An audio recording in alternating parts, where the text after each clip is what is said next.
Pendant cette formation, tu vas apprendre à créer une API moderne en JavaScript avec ONO.js. Tu découvriras les concepts clés du backend, le routing, la base de données, la sécurité, tout en appliquant les bonnes pratiques de 2025. Et pour rendre ça concret, on développera une API qui génère des images avec l'IA. Prêt à poser des bases solides? C'est parti! Déjà, le premier prérequis, c'est de pouvoir faire tourner JavaScript sur ton ordinateur. Et pour ce faire, tu vas devoir télécharger Node.js. Node.js, c'est une application qui va tourner en arrière-plan sur ton ordinateur et qui va te permettre d'exécuter le code JavaScript côté serveur. Pour le télécharger, tu te rends sur le site nodejs.org et je te conseille de cliquer sur Version Managers tout en bas et ça va présélectionner les filtres que tu dois utiliser. Personnellement, j'utilise NVM qui me permet de gérer plusieurs versions de Node et je suis sur macOS. Ensuite, tu peux utiliser NPM, Yarn ou PNPN. Mais pour le projet, nous allons utiliser NPM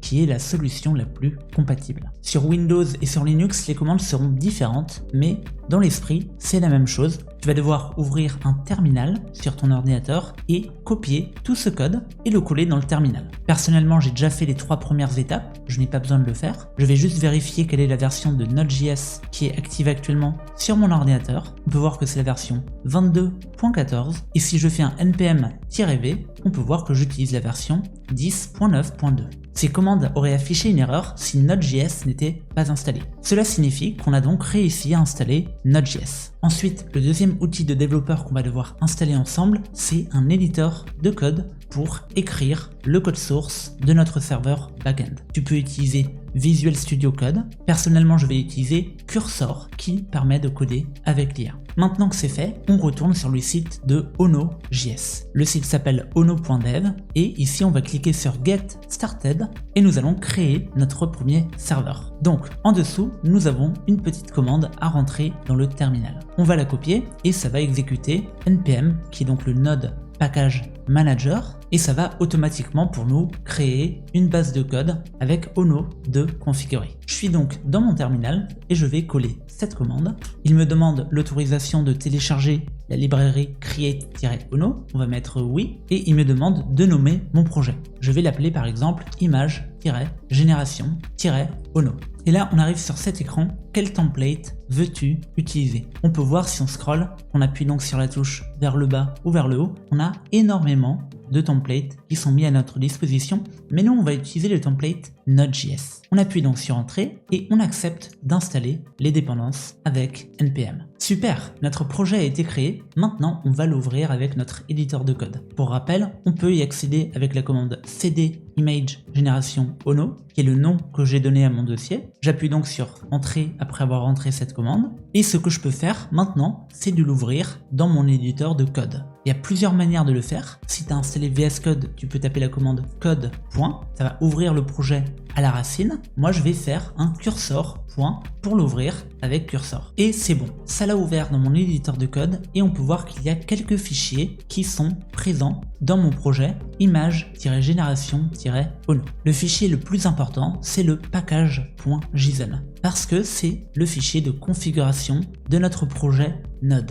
Dedans, on va retrouver toutes les dépendances, c'est-à-dire toutes les librairies JavaScript qu'on va utiliser pour faire fonctionner notre serveur API. C'est là-dedans qu'on va rajouter des services au fur et à mesure quand on voudra ajouter la base de données, l'authentification, les paiements, etc. Ensuite, le truc à regarder, c'est le script ici. On a donc une commande qui s'appelle dev et qui va exécuter ce code-là. Ça va donc faire un tsx watch du fichier index.ts qui se retrouve dans le dossier src. La commande tsx va nous permettre d'exécuter, d'interpréter du code écrit en TypeScript et la commande watch va nous permettre d'écouter les changements. Ça va donc observer ce fichier et à chaque fois que je vais rajouter une ligne de code, ça va le recharger pour que j'ai pas moi-même manuellement à relancer la commande dans le terminal. Super, donc maintenant qu'on a ça, on va ouvrir une fenêtre de terminal et on va lancer cette commande à la racine de notre projet avec la commande npm run dev. Si on appuie sur Entrée, on verra donc les logs du serveur. Et on peut voir que tout le code qui est présent dans notre fichier index.ts est exécuté. On crée donc une première route à l'URL / qui renvoie du texte hello ono et ensuite on lance un serveur API sur le port 3000. Et une fois que le serveur a été lancé, on affiche dans la console le message suivant: Server is running on localhost port 3000. Si je clique sur le lien dans le terminal, ça va donc m'afficher la réponse get de la route par défaut qui me dit Hello Ono. On va donc essayer ensemble, je vais cliquer dessus et on retrouve bien le message Hello Ono sur l'URL localhost 3000. Localhost, c'est donc le moyen d'accéder à ton site exécuté en local sur ton ordinateur, et le port 3000, c'est le port qu'on a défini. On aurait pu utiliser n'importe quel numéro de port, 4000, 5000, par défaut et par convention, on utilise le port 3000. Dans cette formation, on va absolument pas faire de front-end. On va pas coder de composants avec React par exemple, on va pas coder d'HTML et de CSS, on va se concentrer sur la partie back-end et API. Pour ce faire, comment vérifier que notre application fonctionne bien? Eh bien, il y a deux moyens de travailler avec un serveur API. Déjà, on peut voir ici que on renvoie une réponse textuelle, mais ça nous affiche quand même une sorte d'interface utilisateur par défaut qu'on peut utiliser pour vérifier que le code fonctionne bien. Si par exemple j'écris Hello Virgile et que je rafraîchis la page, on peut voir que mon serveur déjà s'est relancé et m'affiche le bon message. Ensuite, si tu veux exécuter plusieurs étapes de code et que tu veux vérifier que tout fonctionne bien, tu peux utiliser le fameux console.log à n'importe quel moment. Ici, on va donc mettre un console.log Hello Virgile et à chaque fois que je vais accéder à cette page, ça va m'afficher dans la console Hello Virgile. Alors concrètement, on a du code, c'est écrit en TypeScript et pas en JavaScript. Qu'est-ce que ça change et comment comprendre ce qui est en train de se passer? On va y aller étape par étape. Déjà, le TypeScript, c'est exactement comme du JavaScript. Ça te permet juste plus facilement de détecter les erreurs. Je vais te l'expliquer. Par exemple, je vais déclarer une nouvelle constante que j'appelle Virgile et je vais lui assigner comme valeur objet.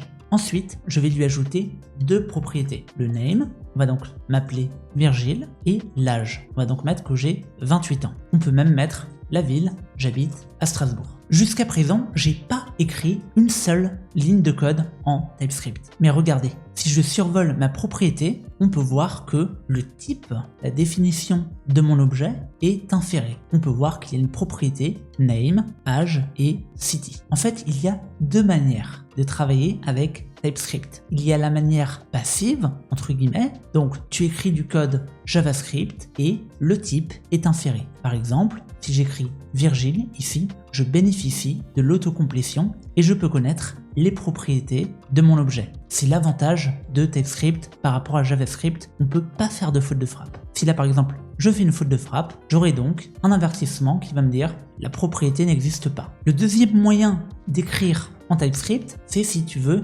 écrire de manière explicite le type. Et c'est ce qu'on appelle en programmation écrire un type de manière explicite. Pour ce faire, je vais donc déclarer un type et non pas une variable qui sera égale. Et là, je vais donc noter les mêmes propriétés, name, mais au lieu de prendre la valeur directement, ça va prendre le type qui est donc un string ici. Ensuite, l'âge, c'est souvent un chiffre, donc on peut voir que le type c'est un number, et ensuite le city, pareil, c'est un string. Là j'ai écrit de manière active et explicite un type. Et pourquoi j'ai fait ça? Il y a des avantages aussi, c'est de pouvoir imposer le type de données aux données qu'on va utiliser. Par exemple, au moment où j'ai créé mon objet Virgile, ici je n'avais aucune autocomplétion des propriétés. Par contre, si j'avais déclaré que la constante Virgile utilise le type user, comme ceci, j'ai donc rajouté un double point pour dire que ma variable constante utilise le type user, et bien à partir de ce moment-là, je peux bénéficier de l'autocomplétion des propriétés. Donc en soi j'écris exactement le même code, sauf qu'il est plus protégé. Et bien c'est très simple. Si demain je décide par exemple de rajouter une propriété email qui est un string et que le champ on va dire est obligatoire, à ce moment-là je serai averti que le champ email a été rajouté et il est obligatoire. Alors que si j'avais pas rajouté ma déclaration de type, donc si j'avais pas explicitement déclaré mon type, j'aurais absolument pas été alerté de ce problème. C'est pour cette raison que je te recommande vraiment d'utiliser TypeScript de manière passive quand tu développes des applications JavaScript. Maintenant, analysons ce code. Nous utilisons donc pour l'instant deux librairies externes. On utilise Ono va nous permettre de gérer le serveur, il va nous permettre par exemple de déclarer des routes API et de servir notre API sur le port 3000. Et on a mis en place ce serveur avec Node.js. Parce que oui, il n'y a pas que Node.js pour faire des serveurs. Ono te met à disposition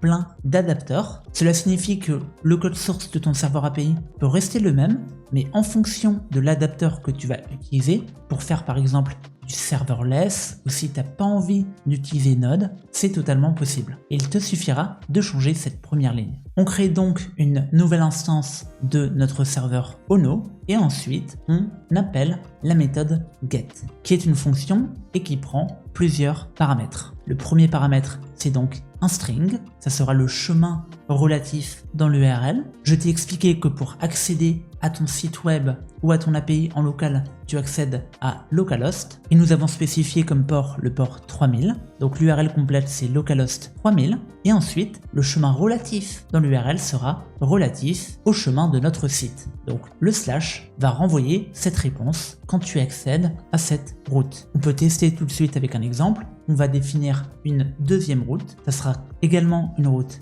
get et on va mettre comme chemin /Virgile par exemple. Ensuite, le deuxième paramètre c'est une fonction callback, c'est-à-dire qu'on définit une fonction qui nous donne accès au contexte de la requête. On reviendra un peu plus en détail après. Pour l'instant, on va juste copier ce morceau de code et on va renommer la première route pour constater la différence. Mon serveur tourne donc sur localhost 3000 par défaut. Je suis actuellement sur le localhost 3000 et je vois le message Hello user. Si j'accède à la route /Virgile, on retrouve bien mon prénom. Par contre, si j'accède à une route qui n'existe pas, par exemple Sébastien, là on peut voir qu'on a une erreur 404 not found. Pour l'instant, ça a très bien marché. On a donc accédé à la route Virgile et elle ne fait pas grand chose. Elle renvoie une réponse au format texte à l'utilisateur. Pour l'instant, ça sert pas à grand chose, on va pas se le cacher, cette application est inutile. Notre but, nous, c'est de manipuler maintenant des données, par exemple une base de données, et de pouvoir proposer un service à nos utilisateurs. Si cette vidéo te plaît, j'ai une excellente nouvelle pour toi. Parce qu'on vient de sortir notre toute première formation React Router version 7. Dans cette formation, tu apprendras les bases de React Router version 7 et je t'apprendrai absolument tout ce que je sais faire pour que tu puisses maîtriser cette technologie. Si c'est quelque chose qui t'intéresse, alors rendez-vous sur notre site. Tu trouveras tous les liens dans la description. La puissance de l'API, c'est qu'une fois qu'on l'aura mise en ligne, elle pourra être utilisée par n'importe quelle application. Que ça soit un site web, que ça soit une application mobile, l'API est la pièce centrale à contacter. C'est elle qui possède tous les accès à la base de données et aux informations de ton application et elle les répartit ensuite aux différents services qui la consument. Pour être sûr d'être vraiment très clair, j'aime bien utiliser l'exemple du site Le Bon Coin. Ici on retrouve donc une page web très visuelle avec des boutons, des liens, des prix et des données très dynamiques et on peut se demander d'où proviennent toutes ces données. Eh bien ces données proviennent d'une API qui a été développée à peu près comme la nôtre ici. Sauf que comme visuellement une API c'est pas très beau, Le Bon Coin a décidé de créer une application front-end, donc côté client. Ils ont donc écrit du code qui sera compilé ensuite en HTML, CSS et JavaScript. Et une fois que leur code côté client est exécuté, il y a une requête qui contacte leur serveur API et qui renvoie ces informations. Ça peut très bien se passer de la sorte. Admettons qu'ils aient déclaré une route offre ici, et au lieu de renvoyer du texte, ils renvoient une réponse en JavaScript. Le format JavaScript dans les réponses s'appelle le JSON. Si on voulait nous inspirer de ce que Le Bon Coin a fait, on peut voir qu'il y a une image, un prix et un titre. Alors comment ça marcherait si on voulait l'implémenter nous? On définirait exceptionnellement bien sûr un type, on appellerait ce type offer, et on lui donnerait donc une propriété title, donc le titre de l'annonce. Je vais bien sûr rajouter le égal ici qui est nécessaire. Je rajouterai également un price, le prix par exemple en euros, c'est un number. Et ensuite, je rajouterai la propriété image URL. Et ça, c'est également un string. Ça va représenter le chemin vers l'URL de l'image. Ensuite, on va de manière très sommaire définir ce que représenterait une base de données contenant plusieurs offres. On aurait donc une constante offers qui est finalement un tableau d'offres. on rajouterait l'instruction tableau ici, donc les deux chevrons ouvrant et fermant, et ensuite on déclarerait, comme c'est un tableau d'objets, un objet pour chacune des propriétés. Title c'est donc vélo, price c'est donc 1400 €, et image URL, pour l'instant on n'a pas d'image URL. Donc on a plusieurs vélos sur cette page, donc on va pas tous les mettre. On va appeler vélo numéro 2, on va le mettre à 700 €, et à partir de ce moment-là, à partir du moment où on a défini notre donnée, qui normalement est sauvegardée dans une vraie base de données et pas dans le code source de notre application, on va, à partir du moment où cette route est accédée, renvoyer notre donnée côté client de cette manière. Maintenant qu'on l'a fait, on peut retourner sur localhost et on va afficher le /authors et on retrouve cet affichage par défaut. C'est donc pas très beau, c'est du JSON qui n'est même pas prétifié, mais en gros, on retrouve les données qu'on peut ensuite exploiter dans n'importe quelle application. Il faut savoir que sur absolument tous les sites du monde et toutes les applis que tu utilises au quotidien, il y a une base de données et un serveur API qui possède donc toutes les données sauvegardées de l'application, et ensuite ces données sont chargées en fonction de la page sur laquelle tu essayes d'accéder. Bon, maintenant on a envie de concrétiser tout ça, donc on va mettre en place une vraie base de données, et pour ce faire nous allons utiliser Prisma. Prisma, ça va être un service externe qu'on va rajouter à notre application et qui va nous permettre gratuitement de mettre en place une base de données dans notre application. On se rend sur le site prisma.io et il nous suffit juste de copier la commande suivante. Ensuite, on retourne dans le code source de notre projet et on va donc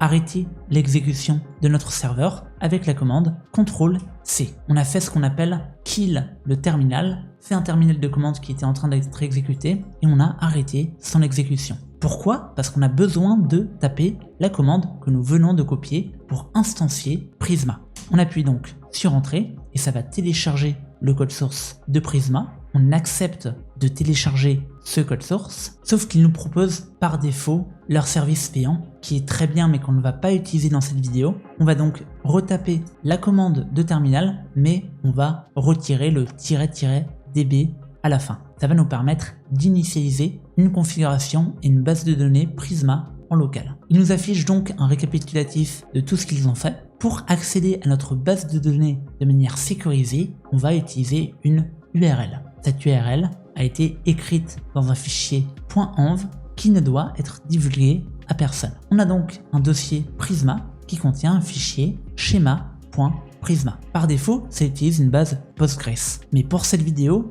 on va utiliser une base de données SQLite, ce qui va nous permettre de créer une base de données tout de suite, rapidement, sans configuration. Ensuite, on va devoir modifier le database URL dans notre fichier .env. Donc pour rappel, le fichier .env, c'est un fichier protégé qui va contenir tous les mots de passe de notre application. Ce fichier, il doit absolument pas être accessible au monde et il est très déconseillé de l'héberger sur GitHub. Ce qu'on va faire, c'est qu'on va retirer cette instruction parce qu'on n'utilise donc pas une base de données Postgres pour l'instant et on va mettre à la place le chemin vers notre base de données en local. Et ça sera un chemin relatif à notre projet. Donc de mémoire, je crois que c'est file, double point, et on va mettre un chemin relatif database.db. Maintenant que c'est fait, on va définir un tout premier modèle de données dans notre base de données. Et pour ce faire, on va accéder au fichier schéma.prisma. Et nous, ce qu'on a envie de faire concrètement, c'est une application qui va permettre à des utilisateurs de générer des images avec l'intelligence artificielle. On a donc deux types de données. On a des comptes utilisateurs et on a des images. On va commencer par le début et on va pour l'instant créer le modèle d'un utilisateur. On va donc utiliser une syntaxe spéciale qui n'est pas du TypeScript, c'est pas du JavaScript, c'est pas du JSON, c'est la syntaxe Prisma qui nous permet de définir un modèle qu'on va appeler user. Et ce modèle, il va posséder plusieurs propriétés. Une propriété qui est obligatoire dans toutes les bases de données, ça va être l'ID. L'ID, généralement, c'est un number ou un string. Nous allons mettre que c'est un string et on va le marquer comme étant une ID avec le décorateur ID. On va également mettre que cette ID, elle s'auto-incrémente avec une valeur par défaut qui sera, je crois, de QID. Pourquoi l'auto-incrémenter ? Eh bien tout simplement, on n'a pas envie nous de déterminer quel est l'ID du prochain utilisateur. On a envie d'une seule chose, que l'ID soit entièrement unique et qu'il n'y ait pas deux utilisateurs qui possèdent le même ID. Ensuite, un utilisateur, ça contient une adresse email. Une adresse email, c'est donc également une chaîne de caractères, donc un string. Et dans la plupart des applications, l'adresse email permet de se connecter à l'espace client. Vu qu'elle permet de se connecter à l'espace client, ça signifie qu'il ne peut pas y avoir plusieurs utilisateurs avec le même email. On va donc marquer ce champ comme étant unique. Maintenant, c'est du bonus, mais on va rajouter deux champs supplémentaires, c'est les champs suivants. On a donc le created at, qui est donc une date, qui va donc sauvegarder par défaut la date à laquelle cette donnée a été créée. Ensuite, le deuxième champ, c'est le updated at, et ce champ-là va se mettre à jour à chaque fois qu'on effectue une modification dans la base de données. Tu ne dois gérer aucun de ces champs, que ce soit l'ID, le created at et le updated at. On les met en place parce qu'ils peuvent être utiles à l'avenir, mais pour l'instant, tu n'as pas à t'en soucier. Ils existent parce qu'on les a définis. Et dernièrement, on va rajouter un exemple très simplifié de notre système de crédit et de génération d'images, mais on va rajouter un champ credits qui sera un number. Dans Prisma, il n'y a pas de number, on dit que c'est un int, et il n'y aura pas de valeur par défaut. Comme il n'y a pas de valeur par défaut, on sera obligé de définir cette valeur au moment de la création de notre donnée. Maintenant qu'on a généré notre premier modèle, on va créer un fichier de migration. Ça va permettre à Prisma d'informer la base de données à l'URL qu'on a définie qu'une nouvelle migration, qu'un changement de notre modèle de données va avoir lieu et il va ajouter les nouvelles propriétés ou modifier le modèle en fonction de ce qu'on a déclaré. Parce que oui, là actuellement on crée une nouvelle base de données, donc il n'y a aucun schéma qui a été défini. Mais admettons que demain on veuille renommer une propriété. Par exemple, l'email, on va l'appeler contact. Alors je vous déconseille de faire un changement aussi cassant, mais si jamais vous souhaitiez le faire, il faudrait générer un fichier de migration pour modifier cette définition, donc la liste du modèle de nos données. Maintenant que c'est fait, on va ouvrir notre terminal et on va exécuter la commande suivante. npx prisma generate. Ça va nous permettre de créer notre fichier à l'URL database/url et de l'informer qu'on a maintenant un modèle de données. On va donc tester tout de suite en tapant la commande suivante, npx prisma generate. On appuie sur entrée et on va voir ce qu'il va faire. Déjà, il a besoin de télécharger Prisma. C'est quelque chose qu'on n'a pas encore fait, mais on va accéder au fichier package.json. Ici, on peut voir qu'on a des dépendances dans l'environnement de développement. Prisma, c'est une dépendance dans l'environnement de développement. Donc, au lieu qu'il nous demande à chaque fois de télécharger Prisma, on va en amont nous installer Prisma dans notre projet. Et pour l'installer, nous allons écrire la commande suivante, npm install Prisma. Mais comme nous avons envie que Prisma ne soit pas une dépendance, parce qu'on ne va pas l'utiliser en production, on va l'utiliser seulement en local, nous allons le rajouter dans dev dependencies, donc nous allons rajouter npm install -d majuscule Prisma. Maintenant, si on appuie sur entrée, on va voir que ça va modifier notre fichier package.json et ça a rajouté Prisma au code source de notre application. Comme on vient de le télécharger, maintenant, on peut réexécuter la commande npx prisma generate. On peut voir que ça charge le fichier .env et que ça installe également le client Prisma dans notre projet. Mais il y a un truc qu'il n'a pas fait, c'est générer le fichier database.db. Il y a une chose à savoir avec Prisma, la commande que j'ai tapée permet de générer la définition de ce modèle. Mais la bonne commande pour créer la migration et instancier notre base de données, c'était pas Prisma Generate, c'est npx Prisma Migrate comme migration, dev-name, et c'est à ce moment-là qu'on doit rajouter le nom de notre migration. Cette commande, elle est un peu compliquée. On exécute Prisma et on exécute la commande migrate dev et on lui donne un nom par défaut. On n'est pas obligé de lui donner un nom, mais on va lui donner un nom et on va l'appeler init project par exemple. On appuie sur entrée et ça va maintenant générer notre premier fichier de migration. On a donc un dossier qui porte le nom qu'on lui a donné et ça génère un fichier en SQL avec les instructions vers notre base de données. Comme on crée pour la première fois une base de données, on crée une première table user avec les propriétés qu'on a définies. Et on peut voir en cliquant sur data.db qu'on a une prévisualisation de notre base de données avec chaque colonne, l'ID, l'email, le created date, etc. Et j'ai accès à cette vue parce que j'ai téléchargé une extension spéciale qui s'appelle SQLite Viewer ici. Ça veut dire que toi, tu n'auras pas forcément accès à cette vue si tu n'as pas l'extension, mais tu peux la télécharger ici en tapant SQLite Viewer. Elle ressemble à ça, elle a été téléchargée 1 million de fois et je l'ai téléchargée comme extension dans mon éditeur de code. Maintenant que c'est fait, on peut retourner dans notre fichier index.ts et nous allons utiliser Prisma. Pour ce faire, on va donc créer une nouvelle constante qu'on va appeler Prisma pour générer une nouvelle instance du client Prisma avec un new Prisma Client.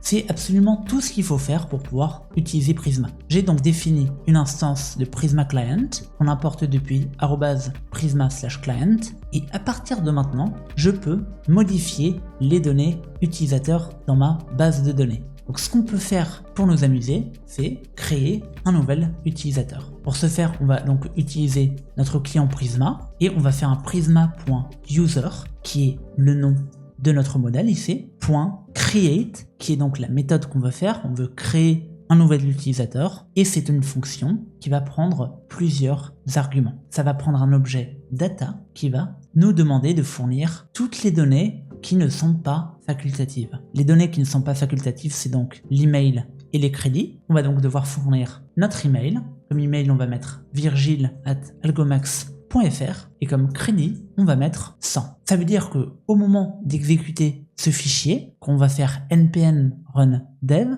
ça va créer un utilisateur dans notre base de données. Il aura comme email virgile@algomax.fr et il aura 100 crédits. Cette opération n'est pas instantanée. En effet, quand tu exécutes du code, généralement, accéder à une base de données, modifier les informations, ça prend un petit peu de temps. Et nous, ce qu'on souhaite, c'est que la donnée soit directement disponible ici. C'est-à-dire que le code source attende l'exécution de cette requête avant de pouvoir exécuter le reste. Et pour ce faire, on doit juste rajouter un mot-clé au début de notre appel de fonction, c'est le mot-clé await. Await, ça signifie qu'on va attendre que la fonction ait terminé de s'exécuter et donc que notre utilisateur ait été créé pour de bon. Ce code-là, généralement, tu ne l'écris jamais de cette manière. Déjà, les données, elles sont dynamiques parce que c'est quand les utilisateurs créent leur compte, ils vont mettre leur adresse email et leur montant en crédit. Ensuite, là, cette application est destinée à avoir un problème parce que si je relance le serveur de développement une deuxième fois, ça va réexécuter ce code, sauf que le champ email est unique, ça veut dire que tu ne peux pas créer deux fois ce compte-là. Et comme le champ email est unique, cette fonction va déclencher une erreur. Ça va nous dire attention, tu peux pas créer deux fois le même champ. Mais on va tester quand même. On va donc lancer la commande npm run dev une première fois. Et là, on peut voir qu'on a le log de l'environnement de développement. Et pour le fun, on va kill le terminal et on va relancer une deuxième fois cette commande. Normalement, ça devrait déclencher une erreur. Et là, on a donc bien notre erreur unique constraint failed on the field's email. Ce qui signifie qu'on a vraiment du coup exécuter deux fois la création de notre utilisateur Virgile. Si maintenant on se rend dans Prisma, Database et Data.db et qu'on consulte notre modèle de données, c'est très bien. On voit donc notre compte utilisateur qui a été créé, virgile@algomax.fr. Là on a donc les informations sur les dates, on a une ID qui sera forcément unique et on a son montant en crédit. Peu de gens le savent, mais il y a seulement 20% des gens qui regardent nos vidéos et qui s'abonnent à la chaîne. Alors si cette vidéo t'a appris quelque chose, n'hésite pas à t'abonner pour nous soutenir, ça nous motive et ça nous donne envie de créer davantage de contenu comme celui-ci. Et boum, voilà. Je sais pas comment l'expliquer, comme par magie, du code est apparu dans notre application. Je te montre à quoi ressemble le fichier maintenant, mais en fait, c'est pas du tout de la magie. J'ai continué de développer notre serveur API, sauf que l'enregistrement vidéo a crash. Du coup, j'ai plus les rushs. Du coup, au lieu de tout reprendre du début et de recoder ce que j'ai déjà codé, je vais plutôt te guider vers les fonctionnalités que j'ai ajoutées. La première chose que j'ai faite, c'est créer un fichier db.ts qui exporte une constante Prisma qui instancie le prisma.client. Parce que juste avant, on le définissait nous-mêmes de cette manière, mais on compte créer plusieurs fichiers pour chacune des logiques de notre application. Par exemple, on aura un fichier qui va regrouper toute la logique utilisateur, on aura un autre fichier qui va regrouper toute la logique génération d'images, et ils vont tous les deux utiliser le même client Prisma. Ça veut dire qu'on ne va pas faire un new Prisma client à chaque fois. On a envie de réutiliser la même instance pour qu'il n'y ait qu'une seule connexion active à la base de données. Ensuite, on avait sur notre route register la logique de création d'utilisateurs, mais je l'ai déplacé dans un fichier nommé create user ici, et au lieu d'utiliser un type directement, on a défini un schéma Zod. Ça veut dire qu'on a téléchargé la librairie Zod pour pouvoir valider les données depuis notre API. La question que tu dois te poser, c'est à quoi ça sert Zod? Eh bien, c'est très simple. Quand on contactait notre route API avec notre champ email au format string, on simule dans ce cas-là un appel vers notre API depuis un service externe, et bien notre API a aucun moyen de déterminer quel est le modèle de JSON qu'il y aura là-dedans. On aurait pu mettre n'importe quoi dans cet objet. On aurait pu mettre une variable âge, on aurait pu mettre une variable voiture, des pays, des villes, etc. Bref, plein de données qu'on n'a pas envie de recevoir. Donc, nous, ce qu'on fait, c'est qu'on impose un modèle à notre route API. C'est-à-dire qu'on définit un schéma Zod. Zod est une librairie utilitaire qu'on a téléchargée dans notre package.json et ça nous permet de définir le modèle de notre donnée. Zod va nous permettre de valider un objet dont on ne connaît pas le type et de le typer pour nous. Par exemple, nous avons ici défini un objet, c'est-à-dire que createUserSchema va parser un objet qui contient une propriété email sous forme de string avec un message d'erreur personnalisé. Et nous avons aussi utilisé une méthode chaînée ici pour dire que si cette première validation passe, alors nous allons effectuer cette deuxième validation qui est un validateur Zod par défaut qui permet de valider les champs de type email. Ce qu'il faut savoir, c'est que ton schéma Zod te permet d'être sûr à 100% que au moment du parse, soit ça déclenche une erreur, soit ta donnée est conforme. Et ici, dans la méthode createUser, on a envie de déclencher cette méthode seulement si elle est conforme. Et on a déclaré une syntaxe particulière. À cet endroit-là, on a utilisé le z de Zod.infer pour inférer le type de notre schéma Zod. À l'époque, on avait fait ça, c'est-à-dire qu'on avait défini par défaut un type qu'on avait écrit de manière explicite manuellement. Et c'est très bien, mais on n'a peut-être pas envie de devoir maintenir notre code source à tous les endroits. Par exemple, ici on a un champ email, mais pour créer un compte utilisateur, généralement on demande le prénom, donc un first name, on demande le last name, on peut demander un numéro de téléphone, des informations, des filtres, et j'ai pas forcément envie de synchroniser mon type avec mon schéma Zod. Heureusement, je peux faire un Zod.infer typeof et le nom du schéma, comme ceci. Et maintenant, on peut voir ici que j'ai un objet qui est autocomplété avec toutes les propriétés qui ont été définies dans le schéma Zod. Pourquoi c'est cool? Eh bien parce que c'est le schéma Zod qui décide du modèle de données. Maintenant, si je renomme ce champ, on peut voir que TypeScript me met un avertissement. C'est donc, ça améliore du coup l'expérience développeur et ça permet de réutiliser notre schéma Zod sans avoir à écrire de type directement. Maintenant, on va du coup retirer ces propriétés et je vais te montrer autre chose que nous avons fait. Parce que voilà, je m'égare un petit peu. Comme j'ai déjà enregistré cette vidéo une première fois, c'est compliqué, mais j'aurais dû commencer par le début. On a créé une méthode de type post. Qu'est-ce qu'une méthode post? C'est la question. Eh bien, si on se rend sur cette documentation de MDN WebDocs et qu'on traduit en français, on peut voir qu'il y a plusieurs méthodes de requêtes HTTP. La plus connue, c'est le GET, qui te permet de charger n'importe quelle page web. La méthode GET demande une représentation de la ressource spécifiée. Et la méthode POST, c'est la deuxième méthode la plus connue. Et elle permet, par exemple, de modifier des données. Ici, ils nous disent que c'est utilisé pour envoyer une entité vers la ressource indiquée. J'aime bien utiliser des exemples, donc on va utiliser l'exemple du Boncoin. Le Boncoin, ici, je charge la page d'accueil et c'est une page HTML. J'ai donc fait un GET pour accéder à cette page. En gros, j'ai contacté le serveur du Boncoin et le Boncoin il a reçu mon appel, ma requête et il me renvoie une réponse au format HTML. Ici, si on ouvre l'inspecteur dans Network et qu'on rafraîchit la page, on peut voir que le tout premier appel, ici la toute première ressource, est de type document, ça répond au statut de 100, ça veut dire que l'appel a réussi. Et ce qui est intéressant de regarder, c'est les headers.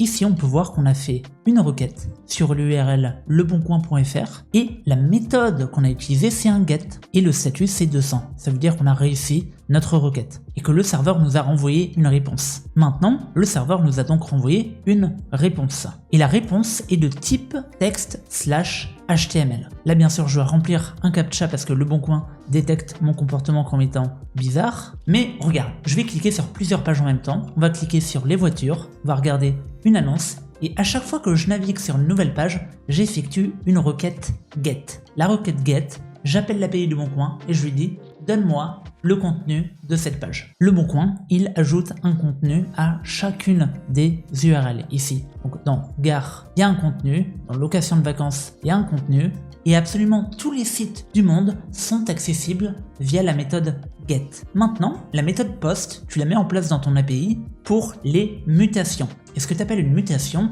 c'est quand toi, tu vas envoyer des données au serveur API.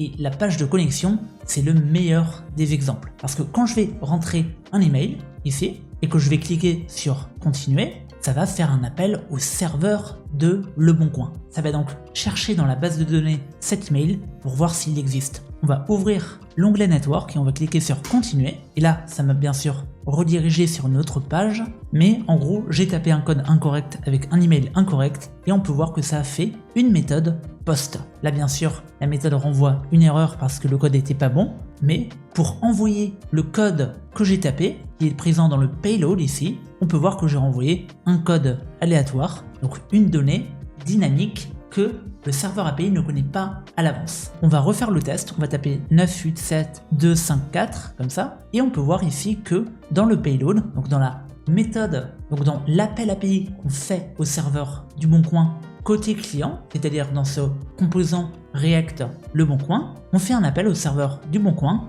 et on envoie une donnée dynamique avec le code que l'utilisateur a rentré. Mais bon, on va fermer cette page, je vais te montrer un petit peu comment ça marche dans notre application. Ici, on a une méthode GET, d'accord? Et on peut renvoyer n'importe quoi. On peut renvoyer du texte, du JSON et même de l'HTML. Là, par exemple, j'aurais pu mettre un H1 avec du style. Maintenant, j'ai mis donc un H1 avec une couleur rouge.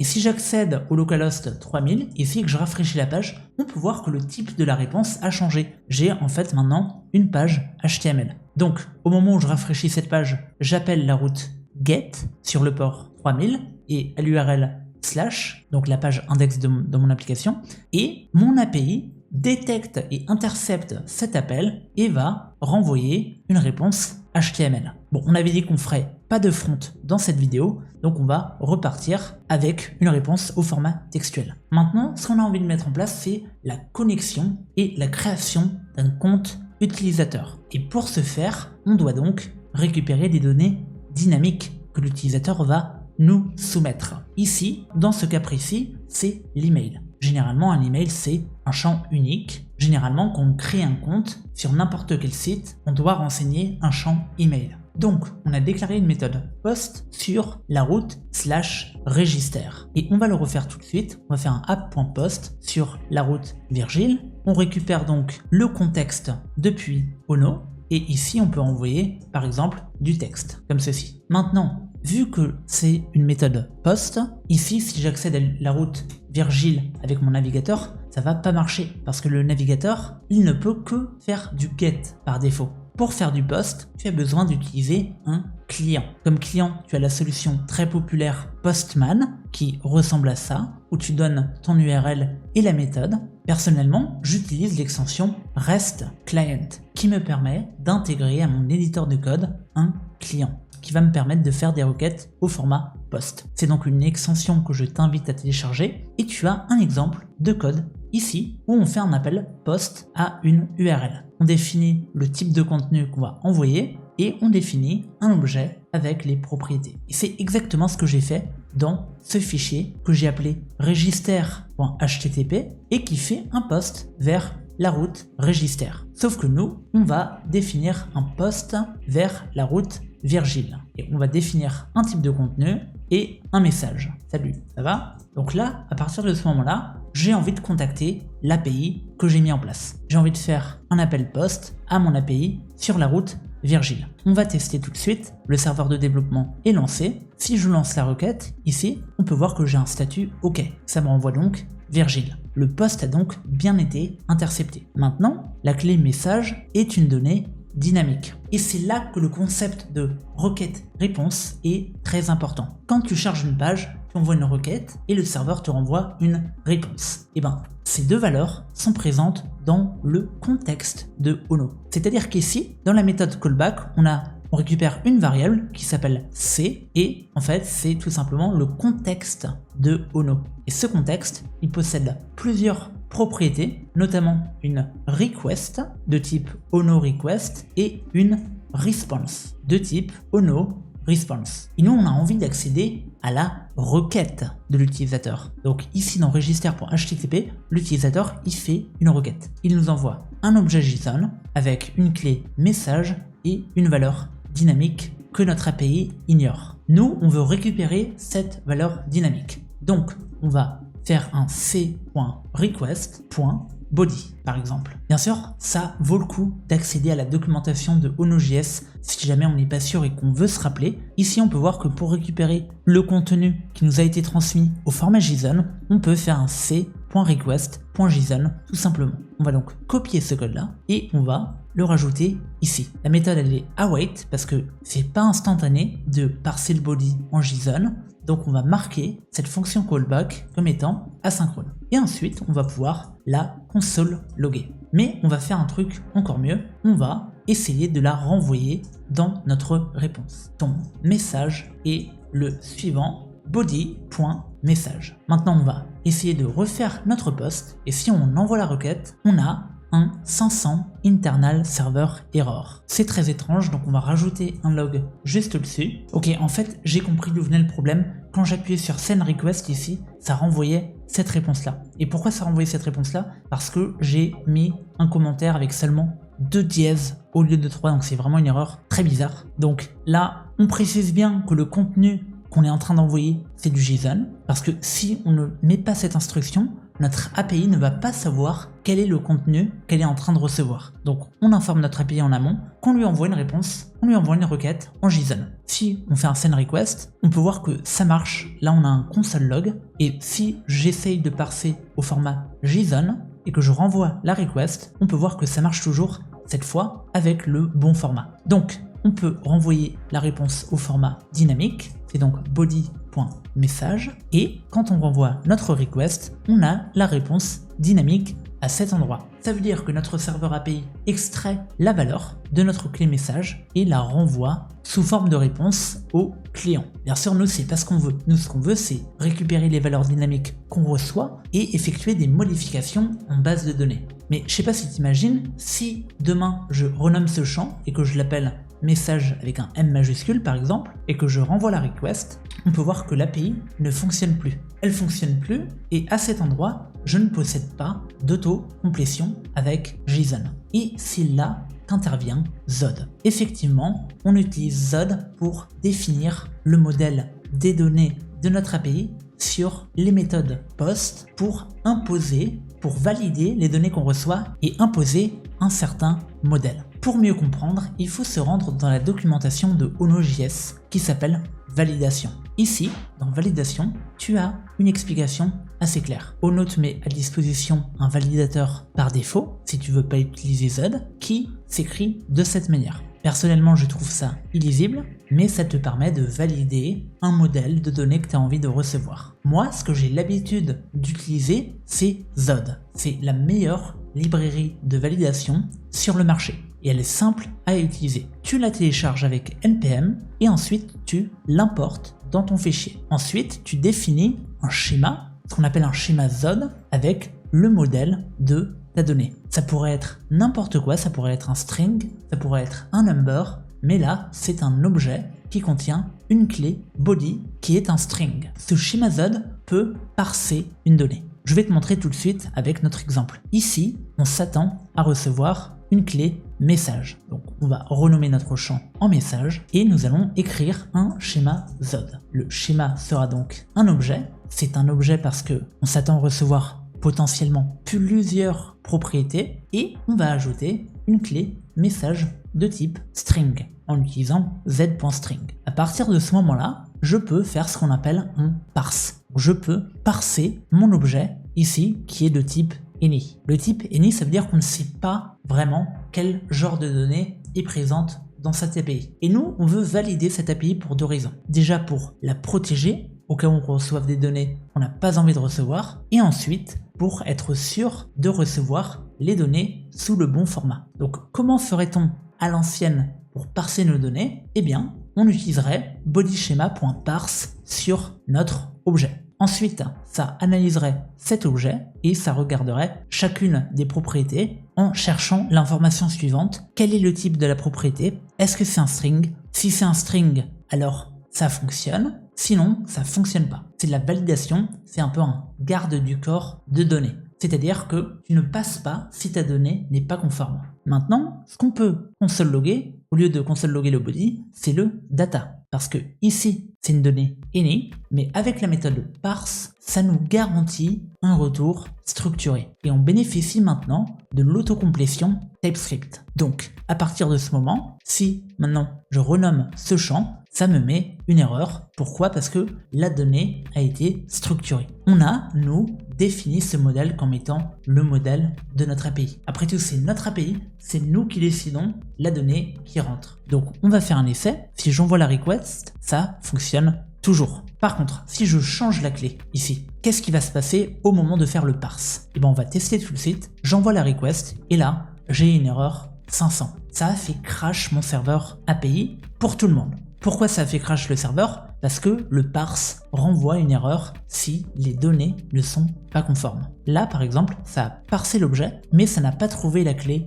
message, donc ça a renvoyé une erreur. Il y aurait donc une autre manière plus safe de valider la donnée, c'est le safe parse, qui au lieu de renvoyer un objet data directement, renvoie un booléen de type success. Donc on peut le renommer en save data en rajoutant une condition. Si save data est égal à success, ou plutôt n'est pas égal à success, alors on renvoie un message erreur dans la validation. Sinon, alors notre data est égal à save data.data. Je suis désolé pour le nommage, c'est vraiment nul, mais en gros maintenant, je renvoie une réponse qui n'est pas conforme, et au lieu de renvoyer une erreur 500, ça me renvoie une réponse invalide request body. Donc qu'est-ce que j'ai gagné concrètement? Eh bien je ne fais pas crash mon serveur, si jamais je reçois une réponse non conforme. Mais moi je voulais vraiment plus que ça, parce que je déteste écrire le code de cette manière. C'est pour ça qu'on va supprimer cette méthode, on supprime ce schéma ZOD, et on va revenir dans notre méthode createUser.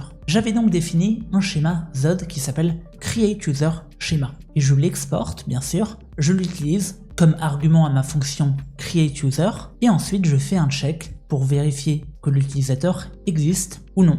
S'il n'existe pas, je le crée avec 100 crédits. Ce schéma ZOD, je l'ai utilisé comme middleware pour valider ma route post. Ici, on peut voir dans la méthode register, on va supprimer cette ligne, que j'avais fait une route post sur /register. Ça renvoie donc un type de contenu au format JSON. On a un objet avec un champ email et une valeur dynamique. Mon serveur, j'ai envie qu'il puisse valider en amont la donnée qu'il reçoit sur cette route. Les contraintes sont les suivantes. Il doit valider la donnée, et si la donnée n'est pas conforme, il doit expliquer à l'utilisateur quel est le type de données auquel il s'attend. C'est pourquoi, sur la documentation de Ono, on déclare un schéma ZOD, et ensuite, ici, on utilise le middleware de validation ZOD. Ça s'appelle ZOD Validator Middleware. Je l'ai téléchargé, je l'ai importé, et maintenant, ça se présente comme ceci. Tu fais ton app.post, tu définis le chemin vers ta route, et au lieu de tout de suite passer comme deuxième argument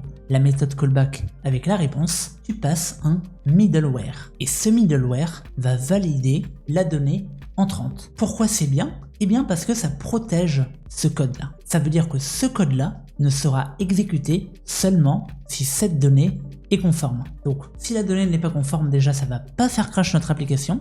Et ensuite, comme on a mis des messages clairs dans chacune de nos erreurs de validation, ça va expliquer, ça va renvoyer une réponse API avec un message d'erreur détaillé à nos utilisateurs qui consomment notre API. Donc on va tester tout de suite. La première chose que je vais faire, c'est que je vais tout simplement renommer ce champ. Je vais l'appeler contact. Ici, si on analyse, j'ai utilisé donc Zod Validator. La target, c'est du JSON. On peut voir que ça nous autocomplète en fonction de ce qu'on a envie de parser, parce qu'on peut parser des paramètres d'URL ou des headers. Mais nous, ce qu'on a envie de parser, c'est le body de la requête qui est au format JSON.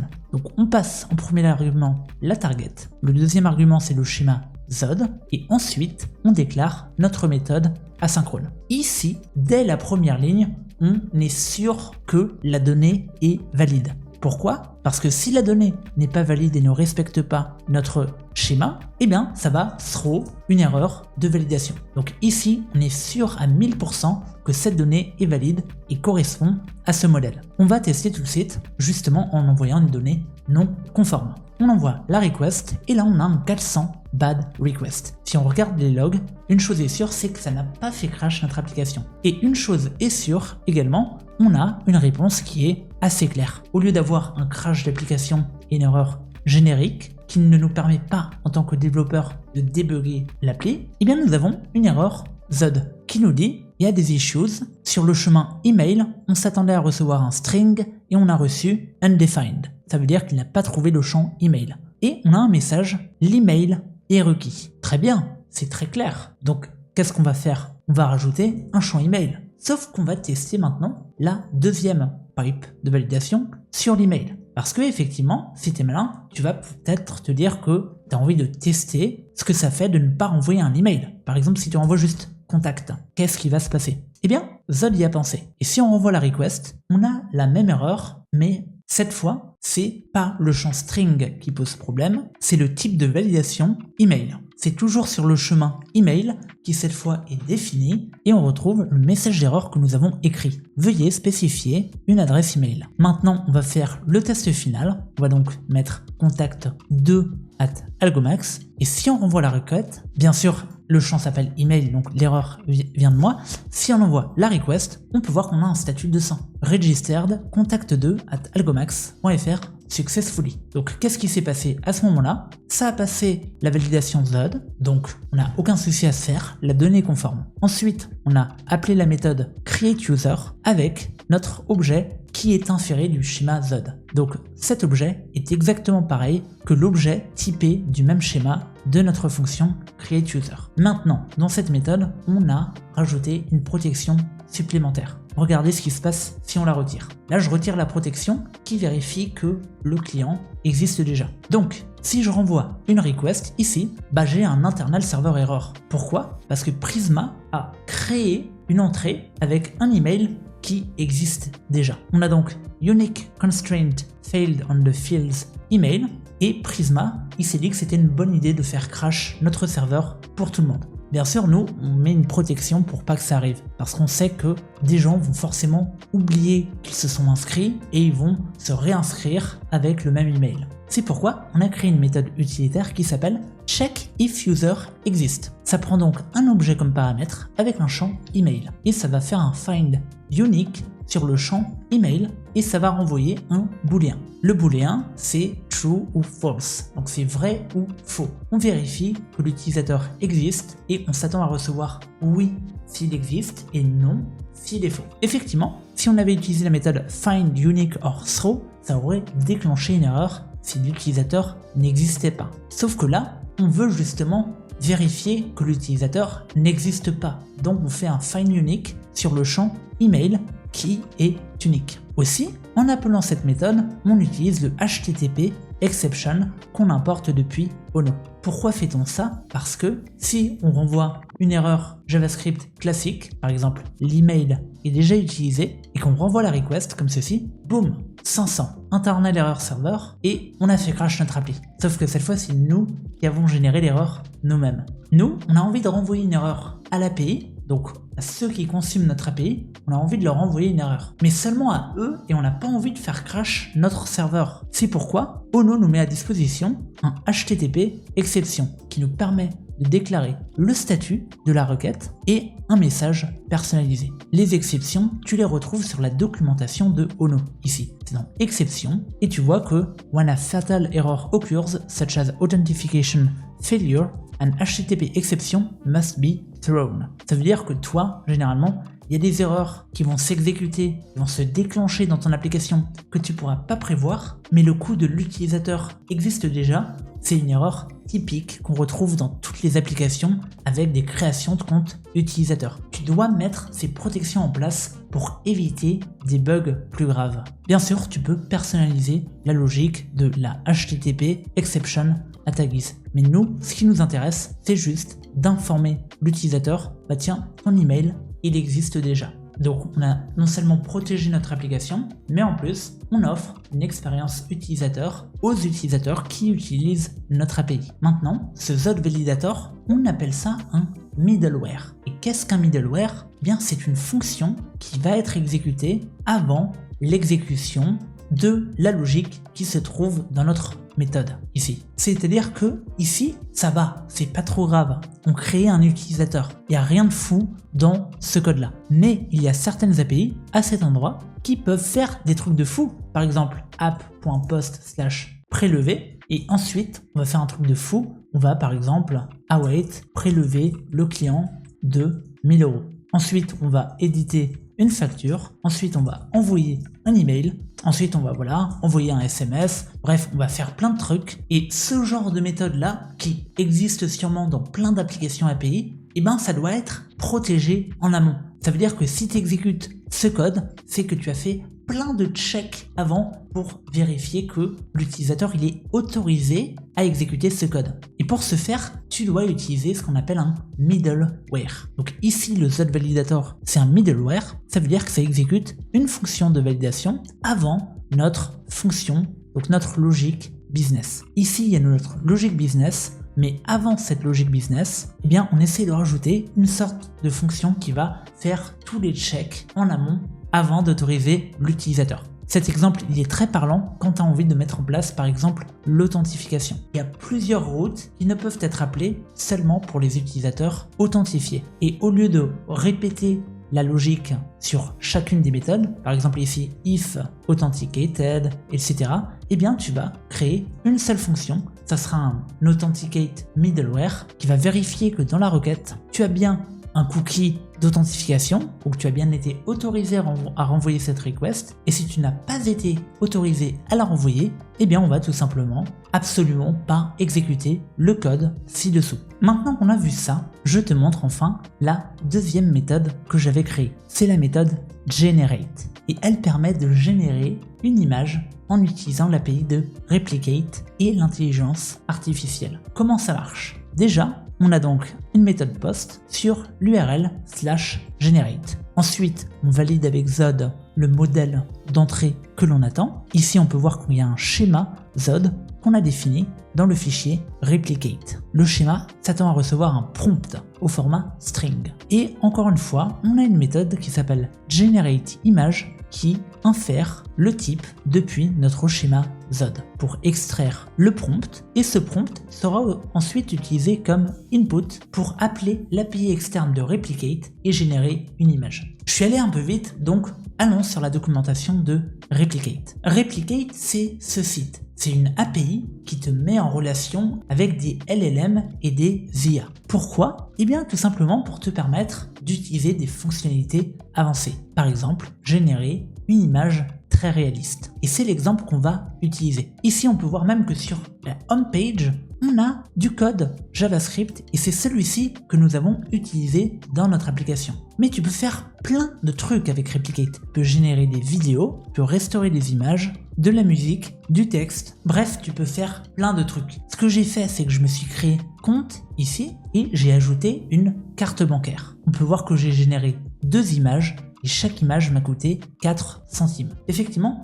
ce genre de service te facture à l'usage que tu fais de leur API. Tu peux donc ajouter ta carte bancaire sans problème et sans avoir de surprise. Moi, je l'ai ajouté tout de suite et ensuite, j'ai généré une clé API à cet endroit-là que j'ai copiée. Cette clé API va permettre à l'API de Replicate justement de m'identifier, de m'authentifier et de me facturer. Et nous, on a envie de faire la même chose avec nos utilisateurs. Ce que j'ai fait du coup, c'est que j'ai cherché le modèle Flux, ce modèle-là, et j'ai copié le code ci-dessous. Déjà, j'ai installé Replicate avec un npm install de Replicate, et ensuite, j'ai importé Replicate dans mon code JavaScript. Ensuite, tu peux définir plusieurs paramètres à ton image. Si on regarde le code que j'ai ajouté dans un fichier que j'ai appelé replicate.ts, on fait plusieurs choses. On importe Replicate, après avoir téléchargé la librairie, on instancie un nouveau client, et ensuite on utilise replicate.run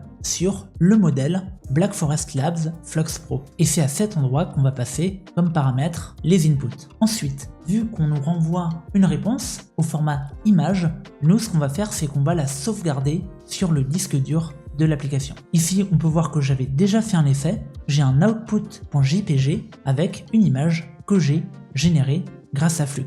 J'avais même changé le prompt pour taper développeur qui met en place sa première API avec OnoJS et voici le résultat que j'avais obtenu. Bref, c'est super, on va supprimer juste ces fichiers et on va faire un test. Mais d'abord, je vais t'expliquer un petit concept. Ici, on t'a donné un token API. Ce token, tu dois le copier. C'est un code d'accès secret que tu dois divulguer à personne et qui va te permettre de t'identifier dans les services externes que tu utilises. Que ça soit par exemple Stripe, Google, des services d'envoi d'email, etc.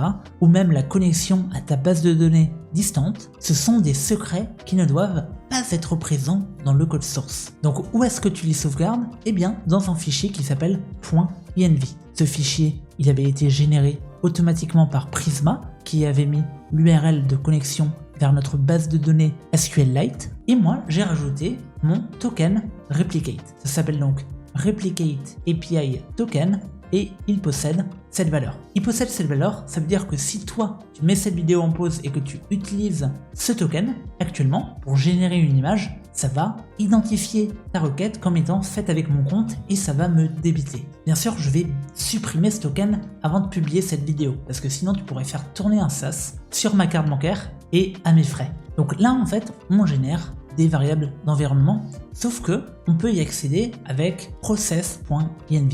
Et moi j'ai rajouté une petite fonction utilitaire dans un fichier env.ts qui va me permettre avec Zod de les typer et de les valider. Pourquoi j'ai fait ça? Eh bien c'est très simple. Dans une application en production à taille réelle, tu vas avoir une dizaine, voire une vingtaine de variables d'environnement. Et tu n'as peut-être pas envie de lancer ton API si il t'en manque un. Surtout si ça correspond à ta logique métier. Par exemple, si tu n'arrives pas à te connecter à ta base de données, ça serait quand même bizarre de lancer ton application. Tu aimerais peut-être plutôt recevoir un message d'erreur par mail qui te dit « Attention, t'as mis en prod, mais il manque un token sécurisé. » Et bien, c'est ce qu'on fait avec Zod et avec ce fichier qui s'appelle parse.env et qu'on importe dans notre fichier index.ts. Tout simplement, au moment d'exécuter notre serveur, ça va appeler parse.env qui va parser avec Zod notre process.env.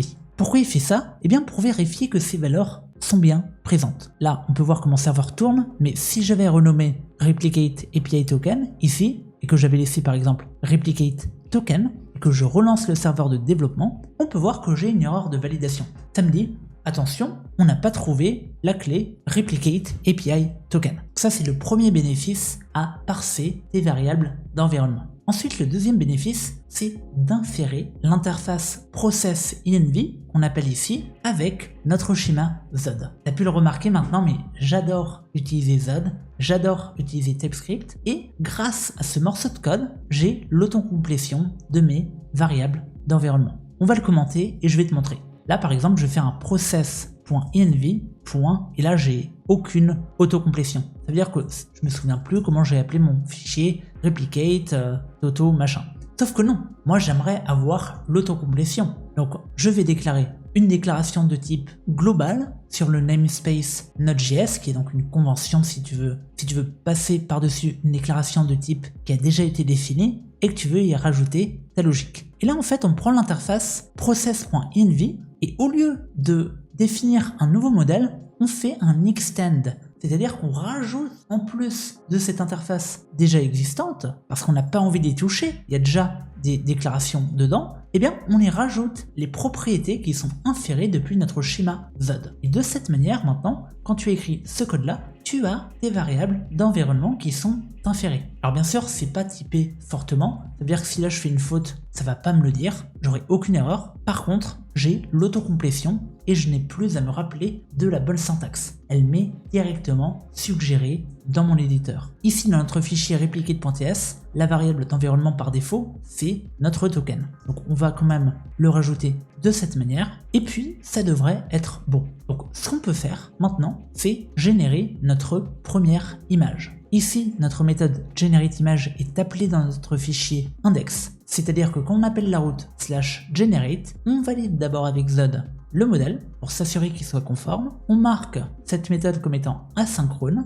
et ensuite, si on a la bonne donnée, eh bien on génère une image et on renvoie une réponse à notre API. Comment ça marche? Regardons tout de suite. On se rend donc dans la méthode HTTP que j'avais générée, c'est donc une méthode post avec comme content type application/JSON, et dans notre schéma, on a donc un prompt avec une valeur. Je l'avais appelé, un développeur a mis en place une API OnoJS super puissante. Maintenant, on va changer, on va mettre une développeuse a mis en place une API OnoJS fortement typée et super puissante. Qu'est-ce que ça va faire du coup? Je vais exécuter la requête, ça va appeler l'API de Replicate avec mon token, ça va générer une image et ça va la sauvegarder sur le disque dur. Ça la sauvegarde sur le disque dur avec la librairie FS qui va accéder au file system de Node. Cette librairie, elle est native à Node, donc tu l'as directement téléchargée au moment où tu as installé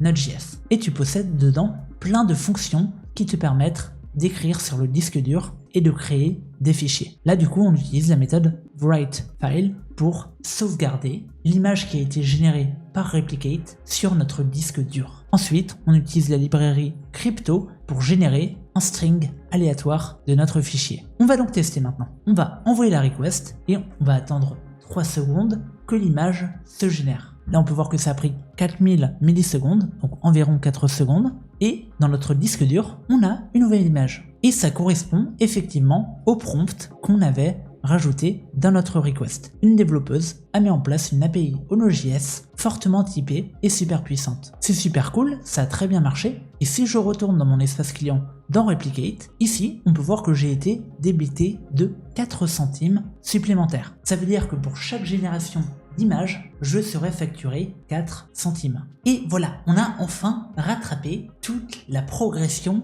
que j'avais faite pendant que la vidéo avait crash. On peut maintenant continuer de développer cette application ensemble. Bon, là, c'est très bien. On a donc une application qui contacte l'API de Replicate et qui génère une image. Sauf que, actuellement, elle est enregistrée sur le disque dur de notre application. Non seulement ça, mais en plus, on ne peut pas retrouver les informations et on ne sait pas quel utilisateur l'a généré. Parce que si tu retournes ici dans notre schéma Prisma, on peut voir qu'on n'a qu'un seul modèle, c'est le modèle User.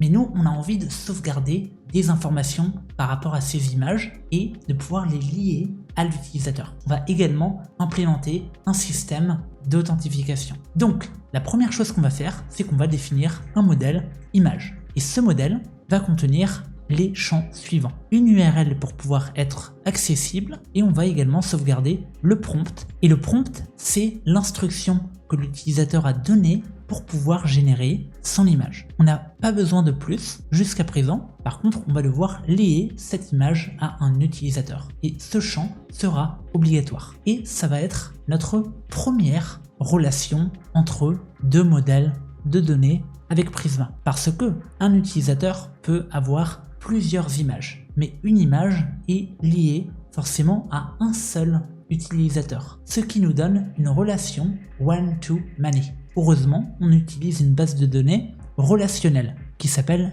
SQLite. c'est donc du SQL, c'est une base de données relationnelle. Et là, Prisma nous avertit qu'on a oublié de rajouter une propriété qui fait la liaison à notre image côté utilisateur. Donc une image est forcément liée à un utilisateur, mais un utilisateur possède plusieurs images. Et là, c'est bon. Là, notre schéma est conforme. Ensuite, on va rajouter un autre champ qui va nous permettre de générer un token API. Notre token, on va s'inspirer de ce qu'a fait Replicate de cette manière. Donc, on va déclarer un modèle qu'on va appeler par exemple Authentication Token et on va laisser l'IA nous l'auto-compléter. Maintenant, on va mettre une jointure entre l'utilisateur et les tokens qui ont été générés. C'est ce qui va nous permettre d'identifier cet utilisateur via API. Maintenant qu'on a fait tous ces changements à notre modèle de données, on va ouvrir un terminal ici. Donc on va kill notre projet et on va lancer la commande suivante. npx prisma migrate dev-name et le nom de notre migration. On va donc l'appeler add images. Maintenant on appuie sur entrée et ça va créer un nouveau fichier de migration au format SQL. Si tu as envie, tu peux t'amuser à le lire pour comprendre un petit peu ce dont il s'agit. On crée donc une nouvelle table Authentication Token et une nouvelle table Image, ainsi que la définition de leurs propriétés. Ensuite, on crée un index sur le token. Maintenant que c'est fait, on va donc relancer notre serveur de développement. Et à partir de ce moment-là, nous, ce qu'on a envie, c'est d'écrire du code qui est très lisible. Donc, effectivement, c'est peut-être pas une bonne idée de déclarer toutes nos méthodes dans le même fichier. Déjà, il y a du code qu'on n'utilise plus, c'est cette route qui nous a servi d'exemple au début, donc je vais le supprimer. Ensuite, ce qui serait bien, c'est de définir des routes par use case. Par exemple, toute la logique qui est liée à notre utilisateur, on pourrait les mettre sur la même route. Et on va le faire tout de suite. On va donc créer un nouveau dossier, on va appeler route, et dedans, on va créer un fichier qu'on va appeler users.ts. Et qu'est-ce qu'on va faire dedans? Eh bien, nous allons récupérer cette méthode-là. Donc on la retire de l'index et on vient la coller à cet endroit-là dans users. Là, bien sûr, on a des problèmes. On va devoir importer la méthode createUser, le schéma Zod et on va devoir importer Zod validator. Mais il nous reste quelque chose, c'est le app.post ici. Donc ce qu'on avait fait, c'est qu'on avait importé une instance de Ono et c'est exactement ce qu'on va faire de nouveau. On va importer une instance de Ono, on importe Ono qui est une classe, sauf que maintenant on va pouvoir exporter par défaut cette instance de Ono. Parce que là, les amis, on a une instance de Ono qui n'est pas liée à notre app ici. C'est-à-dire que si on appelle la route register et qu'on renvoie la request, ça ne trouve pas notre méthode. Pourquoi? Parce que on n'a pas lié cette instance de Ono avec cette instance de Ono. Heureusement, on peut le faire en important tout simplement le fichier depuis root/users. On récupère donc notre instance de Ono et ensuite on peut faire un app.route avec un segment d'URL et les routes qui ont été déclarées dans users. Bien sûr, ce code-là est présent dans la documentation de Ono, ici, dans Best Practices. Il y a plein de conseils sur cette page et ce qu'on utilise ici, c'est Building a Larger Application. Ça veut dire que quand on a vraiment beaucoup de données, on va pas tout mettre dans le même fichier, on va plutôt définir une instance de Ono par fichier, on lui associe des requêtes et ensuite on l'exporte par défaut. Enfin, on fait un app.routes avec le segment d'URL parent. Ce qui s'est passé du coup, c'est que on définit un chemin relatif ici, et ici on définit un chemin relatif qui va préfixer notre chemin relatif. Ça sera plus clair si je te montre, mais là vu que j'ai défini /users et que la route est à /register, et bien du coup, mon API sera défini à /users/registers. Si là on renvoie la request, on peut voir qu'on a une erreur parce que l'utilisateur existe déjà. Donc maintenant, ça a redétecté notre méthode. Maintenant, bien sûr, si tu veux pas qu'il y ait de chemin relatif, donc de préfixe, tu peux tout simplement mettre un simple slash comme celui-ci. Maintenant, on va faire donc la même chose pour replicate. Ici, donc pour générer une image, on va appeler cette route replicate, ou plutôt image génération, et on va faire exactement la même chose. On va importer tout ça, ainsi que les schémas Z et la méthode. Sauf que ici, on n'a pas que ça à faire. Maintenant, on a créé un modèle de données à notre image. Donc, ce qu'on a envie de faire, c'est de générer notre image seulement si l'utilisateur est authentifié. Et aussi, on a envie d'authentifier l'utilisateur par token. Donc la prochaine chose qu'on va rajouter, déjà, c'est une API pour générer un token. Là, on est clairement en train de s'inspirer de Replicate. Ici, ils ont une interface. Je peux donner un nom à un token, mon token. Je peux le créer et ça crée un nouveau token avec sa valeur. Nous, on a envie de faire exactement la même chose côté API, sauf que nous, on ne donne pas de nom à notre token. C'est pas grave. On va donc créer une nouvelle requête et on va l'appeler Generate Token. Sauf que je viens de me rappeler, mais en fait, c'est pas du tout cohérent de laisser une méthode publique qui s'appelle Generate Token. Ici, sur l'API de Replicate, je peux générer un token d'authentification, mais seulement si je suis déjà authentifié par une autre méthode. C'est-à-dire que là, je me suis authentifié avec un login et un mot de passe. Mais on va pas faire tout ça, on va tout simplement accéder à notre base de données ici et nous allons générer un nouveau token. Je vais donc aller sur ce site Token Generator et je vais copier ce token.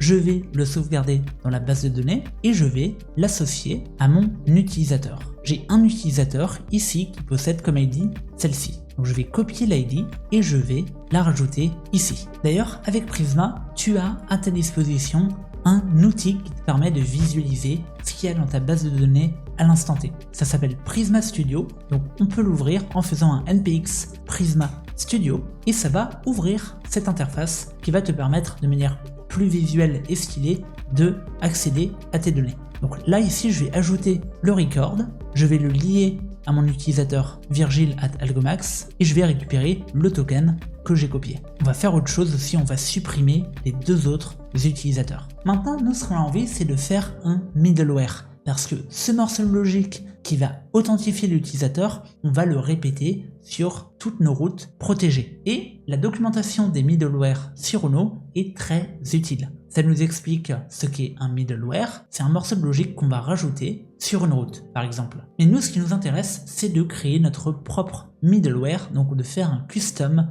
middleware. Et ici, on peut le créer avec une méthode qui s'appelle create middleware. Parce que effectivement, dans une application réelle en production, il y a généralement plusieurs middleware. Il y a le middleware d'authentification, il y a le middleware potentiellement de traduction, de redirection, le middleware Zod qui va parser les données. Donc ce qu'on va faire, c'est qu'on va copier ce morceau de code et on va créer un nouveau dossier qu'on va appeler middlewares et dedans, on va ajouter un fichier qu'on va appeler auth.ts. Et dedans, on va combler le code pour générer un middleware qu'on va appeler authenticate user. Pour le moment, ce middleware ne fait rien. On a donc un console log et on exécute la méthode next. La méthode next permet à Ono de savoir qu'il est temps de passer au middleware suivant ou à la requête. Ce morceau de code il est nécessaire, donc on va le laisser. Je vais d'ailleurs renommer mon champ en authenticate user middleware et je vais l'exporter. Ensuite, nous, vu qu'on crée cette API,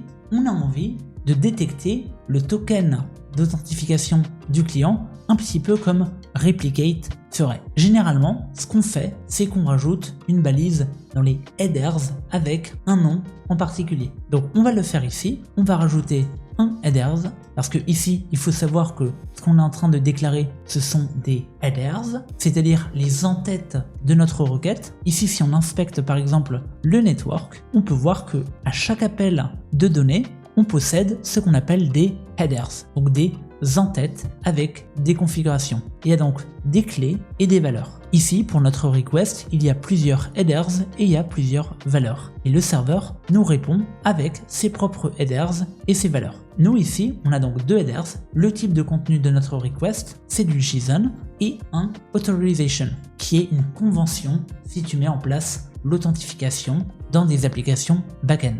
Mais nous, on va le renommer. On va l'appeler algomax _token espace et le token de validation. Pourquoi on fait ça? Eh bien tout simplement parce que c'est nous qui choisissons comment les gens vont utiliser notre API. Nous mettons nous-mêmes cette API à disposition aux utilisateurs et nous allons ensuite écrire dans notre documentation par exemple que pour accéder à notre API, il faut spécifier le algomax token ainsi que cette clé de sécurité. Maintenant, en termes de code, on a envie de récupérer cette balise headers. Donc, elle est présente dans c.headers.authorization. Parce que authorization, c'est la clé qu'on lui a donné ici. Authorization header, on va donc sauvegarder la valeur de notre header authorization avec ono et nous allons le console loguer tout simplement. Maintenant que j'ai créé un middleware, il va falloir que je le déclare pour protéger ma route de génération d'images. Donc on va retourner ici dans notre route image generation et juste après ce middleware de validation ZOD, on peut passer notre deuxième middleware d'authentication comme ceci. Là on peut voir du coup qu'on a nos deux middleware et ensuite on a notre méthode.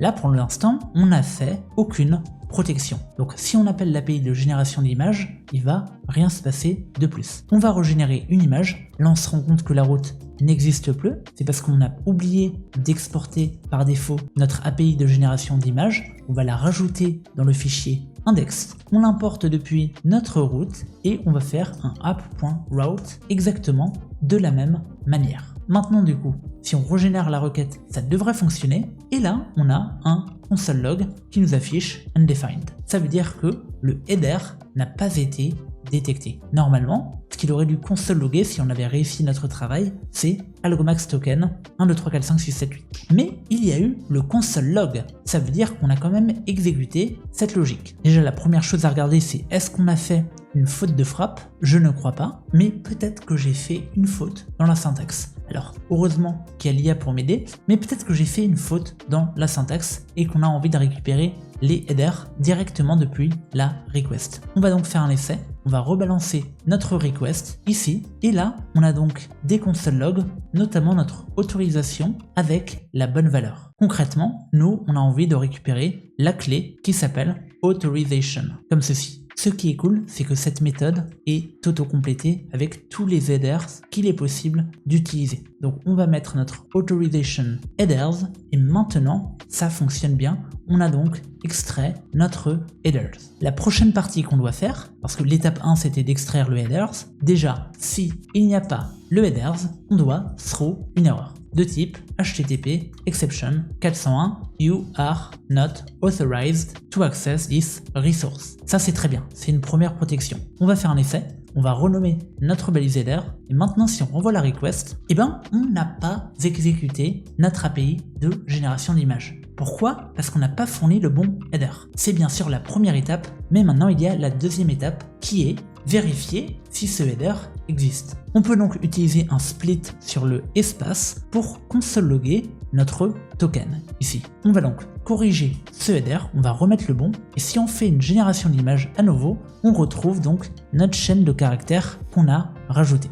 C'est très bien, on avance et maintenant ce qu'on a envie de faire, c'est vérifier que ce token existe dans la base de données. Donc nous allons importer Prisma et nous allons sur la ressource Authentication Token faire un find unique where token est égal à token. Cette méthode, nous allons l'await et nous allons la sauvegarder dans une constante qu'on va appeler existing token. Et c'est cette valeur que nous allons console loguer. Bon, pour pas générer trop d'images durant les tests, je vais quand même throw une erreur dans tous les cas pour que ça n'appelle pas l'API de replicate. Donc maintenant, si je génère une image, on peut voir que ça n'a pas trouvé de token avec cette valeur, ce qui est totalement normal. Dans notre base de données, notre token possède cette valeur-ci. Donc on va le tester tout de suite. On va mettre le bon token et on va relancer la requête. Et maintenant, on peut voir que Prisma a trouvé la bonne ressource et a réussi à l'identifier à un utilisateur. Donc, on va continuer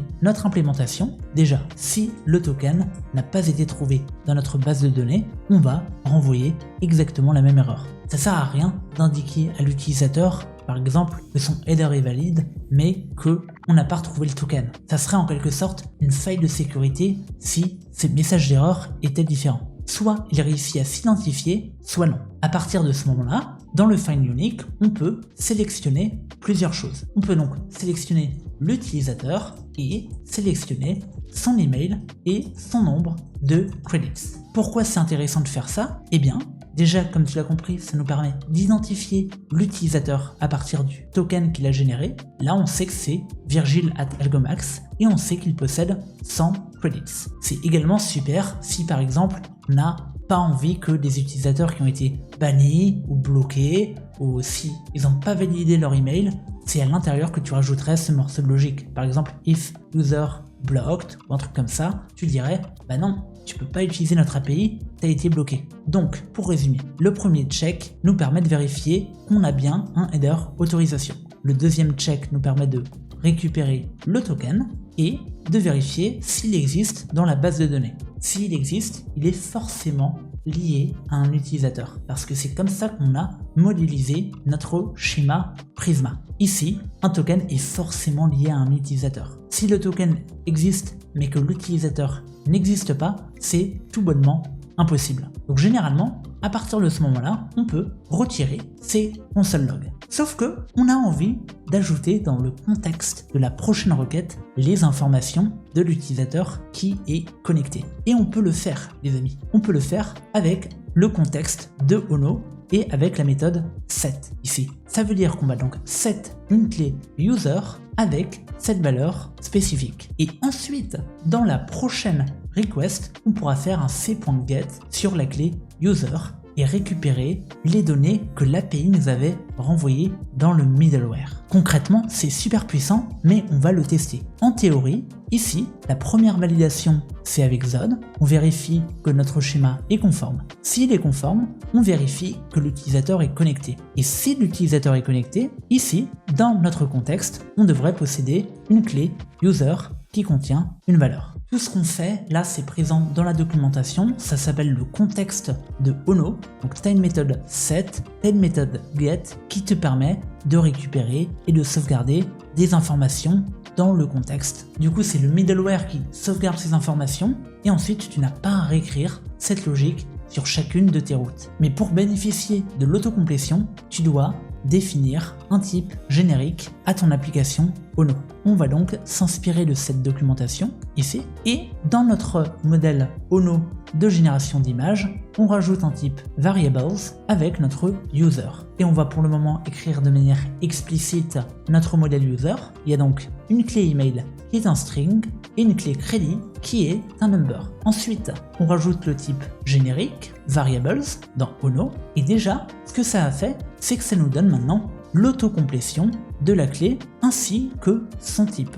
Donc c'est vraiment fantastique. Maintenant, si on fait un console log de notre route, ici, ça veut dire qu'après avoir exécuté ce middleware, on a forcément cette donnée. Donc on va le tester tout de suite. On va lancer une requête et là, on retrouve dans notre contexte l'email de l'utilisateur qui a généré l'image et son taux en crédit. Et c'est à ce moment-là qu'on peut vraiment rajouter une condition. On va le débiter en crédit, on peut associer l'image à cet utilisateur et tout ça grâce à notre middleware réutilisable. Allez, on va continuer d'implémenter cette logique. On va donc retourner dans notre fichier users ici. C'est pas notre route cette fois, c'est notre fichier qui déclare toutes les fonctions liées aux utilisateurs et nous allons déclarer une nouvelle méthode. On va donc l'appeler dans le sens où on va retirer un crédit à notre utilisateur. Ici, on va donc faire un find unique or throw parce que généralement cette méthode est appelée quand on a forcément un email valide et on va sélectionner le nombre de crédits et l'ID de cet utilisateur. À ce moment-là, on va rajouter une condition. Si le user possède moins de 1 crédit, c'est-à-dire que le nombre de crédits est inférieur ou égal à 0, alors on va renvoyer un message d'erreur. Vous n'avez plus de crédit, vous ne pouvez pas générer d'image. Sinon, ici, nous allons pouvoir décrémenter le nombre de crédits de l'utilisateur de 1. Cette méthode, nous allons donc l'appeler en premier dans notre route. On fait donc ce check avant de générer l'image parce qu'il y a la vérification de est-ce que l'utilisateur possède des crédits. Pour ce faire, j'ai oublié d'exporter cette fonction. Je l'exporte pour pouvoir la réimporter dans ma route. Ensuite, je fais donc le check. Donc, ça va générer une erreur si l'utilisateur n'a pas assez de crédit. Sinon, ça va générer l'image. Cependant, ici, je vais modifier mon type. Je vais appeler image generation data. Il sera le premier paramètre de ma méthode, mais le deuxième paramètre sera l'email de l'utilisateur pour pouvoir lui associer l'image qui a été générée. Donc, on génère une image et ensuite, nous allons créer une image dans Prisma. Pour ce faire, on a besoin d'importer Prisma et d'associer la donnée de notre image générée. On va commencer par le début. On va donc sauvegarder l'historique du prompt donc des instructions qui ont permis à l'utilisateur de générer son image, et on aimerait faire une jointure avec l'utilisateur. Pour ce faire, la syntaxe est particulière. On va connecter notre image avec la donnée user et on va le connecter sur le champ email qui est un champ unique. Ensuite, on a besoin de fournir l'URL de notre image. Donc ce qu'on va faire, c'est que le chemin qu'on génère par défaut vers notre fichier, on va l'appeler file path comme ceci, et on va donc écrire le chemin de notre image sur le disque dur, et ensuite on va générer une URL qui sera donc l'URL de notre application, sauf qu'on va écrire une URL relative, image, et ensuite le chemin vers notre image. Donc à partir de maintenant, on va donc retourner dans image génération et on a modifié les types. Donc le image generation data est présent et notre email c'est user.email. Ce qu'on est en train de faire du coup, c'est que on vérifie que l'utilisateur possède bien un crédit. S'il en possède un, on va le déduire de son compte et on va générer l'image. Bon, bien sûr, ce code il n'est pas parfait, c'est-à-dire qu'on déduit le crédit du compte utilisateur juste avant de générer l'image, c'est pas vraiment ouf. Donc pour avoir plus de clarté, on va renommer cette fonction. On va l'appeler verify user credits et cette fonction n'aura qu'un rôle, vérifier que l'utilisateur a les crédits suffisants. Ensuite, on va exporter une deuxième fonction qui va s'appeler deduct user credits et c'est à cet endroit qu'on va coller notre méthode update sur le champ unique qui est l'email. Donc à partir de maintenant, notre code il est vraiment très robuste. Déjà, on vérifie que l'utilisateur a un crédit. S'il n'en a pas, alors ça va throw une erreur. Ensuite, on va générer une image et s'il n'y a aucune erreur durant la génération de l'image, on va déduire les crédits de notre utilisateur. Bien sûr, ce qui peut être sympa aussi, c'est de renvoyer la donnée de l'image qui a été générée par Prisma. On peut donc la sauvegarder dans une variable qu'on va appeler generated image et à partir de ce moment-là, on a l'URL relative et on peut renvoyer une réponse au format JSON de cette manière. Maintenant, ce qui est trop drôle, c'est qu'on a généré plusieurs images de développeuses qui mettent en place des serveurs Ono en TypeScript. Donc on va toutes les supprimer et on va créer un nouveau directory qu'on va appeler image. Et dans le fichier generate image, on a également envie de sauvegarder nos images dans le fichier directory ici. Comme ça, notre URL reste relative et on sauvegarde toutes nos images dans le fichier. On va donc générer une image. La première image, ça sera donc un développeur TypeScript qui aime les chats, c'est une super recommandation, on va tester, on envoie notre request, c'est donc virgile@algomax.fr et il a 100 credits. Ok, donc là ça a généré une erreur parce que ça n'a pas trouvé le directory /image/ nom du fichier. Donc on va refactoriser notre code de génération d'images à cet endroit-là et on va importer la librairie join depuis node path. Et le join, ça va nous permettre de vérifier que le dossier existe vraiment. En fait, on va rajouter des checks à notre application. On va donc faire un join sur le current working directory, le dossier image et notre filename hash de cette manière. Et normalement, ça devrait fonctionner. Maintenant, on va refaire une génération d'images et là, on a eu un statut 200. On va donc regarder nos images et on peut voir qu'il y a 2 images qui ont été créées. À chaque fois, c'est des développeurs avec des chats. C'est super, ça a bien marché et ça nous a donné l'URL absolue vers notre application en local. C'est cool, ça marche super bien. Donc maintenant, on va ouvrir Prisma Studio et on va faire quelque chose d'autre. On va mettre qu'il nous reste 0 crédit. Si on renvoie la request, maintenant, on peut voir qu'on a le message d'erreur suivant. Vous n'avez plus de crédit, vous ne pouvez pas générer d'image. Donc notre protection a bien fonctionné, on n'a pas généré d'image si l'utilisateur ne possède pas de crédit. On peut donc lui remettre 100 crédits et si on regarde les images qui ont été générées, on retrouve bien le prompt qui a été utilisé, les dates de génération et l'utilisateur associé. Maintenant, on a donc créé notre Authenticate User Middleware qui est très bien. mais il y a des informations en plus chez l'utilisateur que j'aimerais récupérer, notamment ces images. Donc on va faire un select et on va récupérer les ID de ces images et les URL de ces images pour l'instant. Donc encore une fois, elles sont sauvegardées dans le contexte, mais ce que ça nous oblige à faire maintenant, c'est de mettre à jour ici notre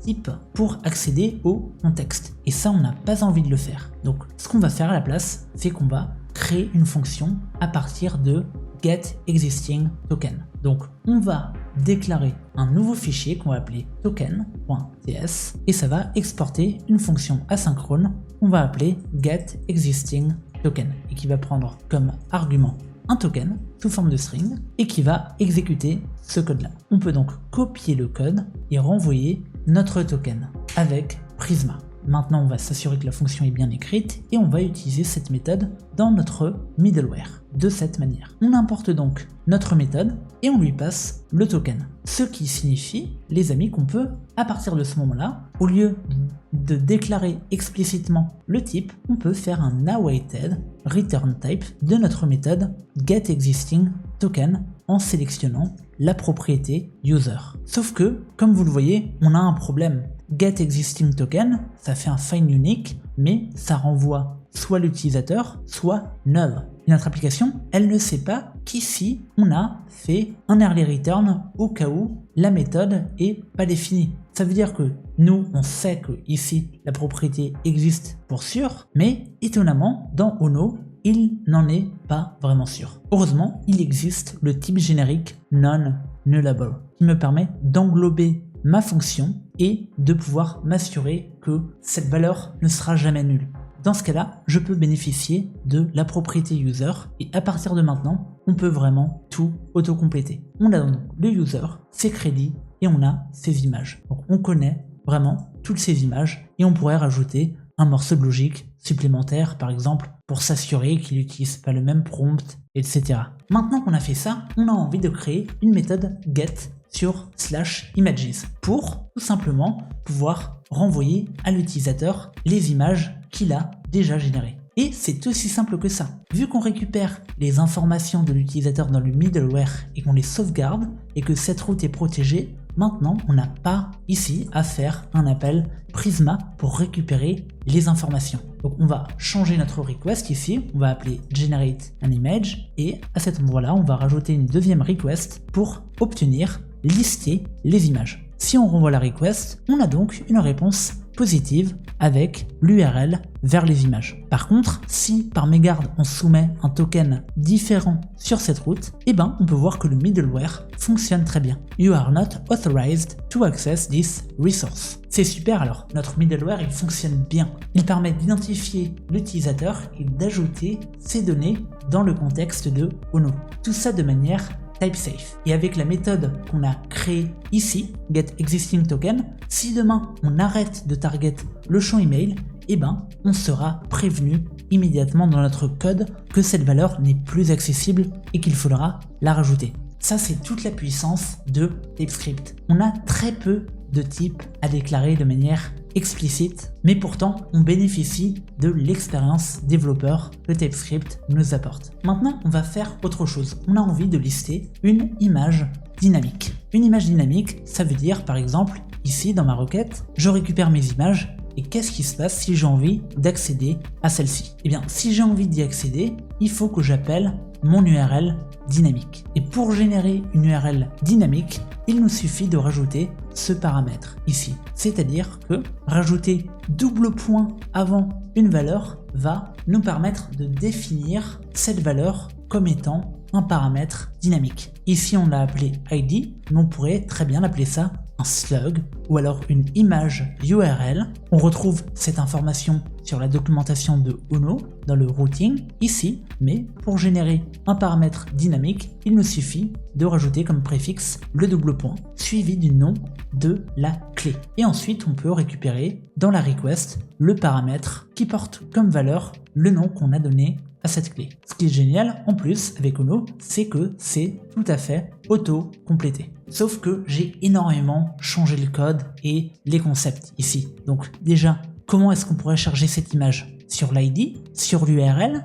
l'URL qui n'est pas unique. Ici, on a une URL relative. Ici, on a une URL absolue. Alors, qu'est-ce qu'on fait? Concrètement, on va partir du principe que nos URL sont uniques. Donc, on va les marquer comme étant uniques dans notre schéma Prisma. Et ensuite, on va créer une nouvelle migration Prisma pour refléter ce changement. Dans le terminal, on va donc faire un npx prisma migrate dev --name add unique field to images. Bien sûr, on a un petit avertissement cette fois qui nous dit que comme il y a déjà des données dans notre base de données, s'il y a 2 fois la même URL dans notre image, eh bien la migration va échouer. Nous, ça nous pose aucun problème, on a juste 2 images dans notre DB et leurs valeurs sont différentes. On va donc appuyer sur Yes, et ce que ce changement nous permet de faire, c'est de effectuer un prisma.image.findUnique sur l'image URL qu'on obtient depuis le paramètre d'URL de cette manière. Mais on va rajouter un deuxième check sur le user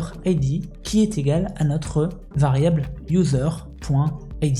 Donc là, on peut voir que l'ID, on ne l'a pas récupéré depuis notre méthode. Donc on va retourner dans le middleware, ici dans getExistingToken, et on va sélectionner l'ID de cette manière. Maintenant, quand on fait une méthode get sur le /images/imageURL, nous allons faire un find unique sur une image en nous assurant bien que son URL est égal au paramètre d'URL et que le user ID est égal au user ID et que le user ID est égal à l'ID de l'utilisateur qui est connecté. Maintenant, on va faire un petit console log et si l'image n'a pas été retrouvée, on va donc renvoyer une HTTP exception de type 404. Et au lieu de mettre image not found, on va mettre image not found en ajoutant bien sûr le paramètre d'URL, donc l'image URL. On peut d'ailleurs le sauvegarder dans une variable pour pouvoir le réutiliser de cette manière. Maintenant, bien sûr, on aimerait renvoyer l'image directement, visuellement, par API, quand l'utilisateur accède à cette route. Donc on va dupliquer cette requête et on va l'appeler getImageByURL. Et on n'oublie pas bien sûr de relancer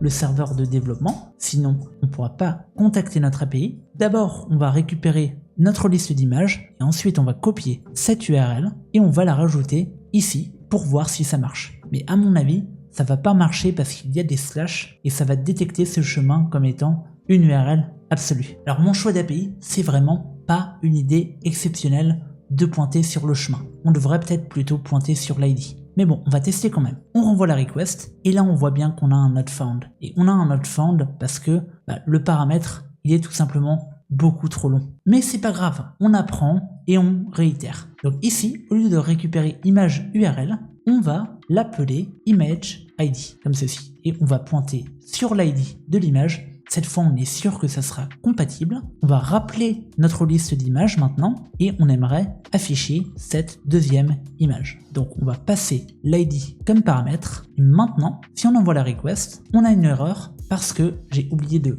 rajouter le préfixe /image. Donc, on va renvoyer la request et on a une deuxième erreur. Image not found avec le paramètre d'URL. Pourtant, dans la première request, ça avait l'air d'être setID, mais en fait non, j'ai encore une fois fait une faute. Ici, j'ai rajouté un caractère en trop. Donc maintenant, si on renvoie la request, on retrouve les informations de notre image ainsi que son fichier. Alors, il faut savoir que Ono a prévu une API pour servir les fichiers statiques. Nous, dans notre application, on a un dossier qui s'appelle images et on possède donc un fichier et on possède donc des images qui sont des fichiers qu'on pourrait considérer comme statiques, sauf qu'on ne va pas s'inspirer de cette documentation. On va faire un truc manuellement, on va créer un nouveau fichier qu'on va appeler utils.ts et on va le mettre dans un dossier qu'on va appeler utils. Le fichier, on va finalement l'appeler file-utils pour que ça soit encore plus parlant et on va exporter une fonction par défaut qui sera asynchrone et qu'on va appeler getFileFromAbsolutePath et on va utiliser exactement la même API de Node File System. Mais cette fois, au lieu d'utiliser le write_file qui va écrire sur le disque, et bien cette fois on va faire un read file, il va lire depuis le disque et ça va nous renvoyer un buffer. Donc on va retourner sur notre route image génération. D'ailleurs il faudrait peut-être renommer ce fichier en image tout court parce que on fait de la génération mais on récupère aussi les informations liées aux images et on prend donc notre image et maintenant on va faire un get file from absolute path. Et le chemin absolu, on va plutôt mettre que c'est sous forme d'objet. Le chemin absolu, ça sera le image .url. Et on va bien sûr await cette fonction et la sauvegarder au format de buffer. Maintenant, si on rappelle notre API, on peut voir qu'on a dans la console le buffer de l'image. Ça veut dire que ça a réussi à lire l'image sur le disque, qu'elle existe bien, ça l'a trouvée et on peut maintenant la renvoyer en tant que réponse. Pour ce faire, on a juste à remplacer le contexte en utilisant la méthode utilitaire depuis Ono qui s'appelle body. On va faire le test maintenant, on envoie la request et on peut voir qu'on a donc le buffer, mais on a toujours un content type de text/plain. Et nous, c'est pas forcément ce qu'on veut, parce qu'en fait, on renvoie une image. On renvoie une image, donc on a envie d'informer les navigateurs que c'est une image. Pour cela, il nous suffit de rajouter ce petit morceau de logique. Déjà, on a besoin d'extraire le MIME type. Alors, qu'est-ce que c'est que le MIME type ?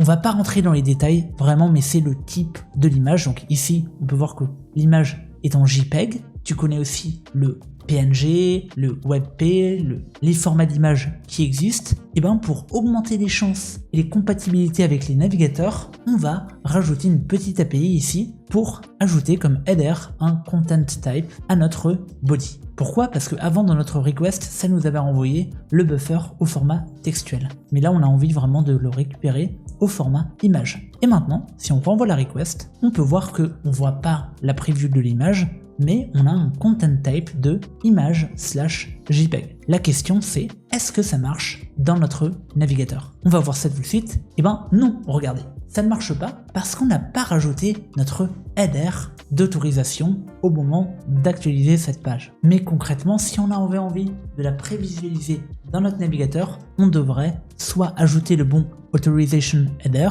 mais ça, je pense pas qu'on puisse le faire comme ça, soit tout simplement commenter notre code. Ici, on va commenter tout le code et sur le token, on va tout simplement l'écrire en dur pour être sûr de pouvoir le récupérer. Cette fois, on est donc sûr que le token existe. On va donc réimporter cette méthode. On le copie en dur juste temporairement pour voir si l'image fonctionne. On rafraîchit cette page et là, on retrouve donc bien notre image dans notre navigateur à la bonne URL. Si j'avais tapé le mauvais fichier, on aurait eu un image not found. Mais là, on a donc notre image qui est prévisualisée directement dans notre navigateur parce que on a rajouté le content type. Pour comparer, ici, si on n'avait pas rajouté le header, je pense pas que ça nous l'aurait détecté comme étant une image. On va tester quand même. Ici, je rafraîchis la page et si, en fait, Chrome est assez intelligent, il a quand même détecté que le type du buffer, c'est une image. Donc on n'a pas à nous inquiéter, maintenant on va retourner à cet endroit et on va rajouter notre morceau de logique. Eh bien c'est très bien tout ça, on a une API qui fonctionne parfaitement, on peut générer nos images, on peut se connecter à notre compte si le token a été généré, mais la question qu'on peut se poser c'est comment peut-on contacter cette API côté client dans un composant React. Je vous avais dit qu'on n'allait pas faire le front-end et clairement je ne vais pas m'amuser à écrire du code front-end. Mais sachez que dans la documentation de Ono, il est possible d'écrire en JSX, qui est donc la syntaxe de React pour écrire des serveurs components. On va donc quand même essayer ensemble en rajoutant ici les paramètres JSX et JSX import source. On peut voir qu'ils ont déjà été ajoutés par défaut. Pour ajouter le support JSX, on ajoute donc ces paramètres et ensuite on renvoie notre composant au format HTML.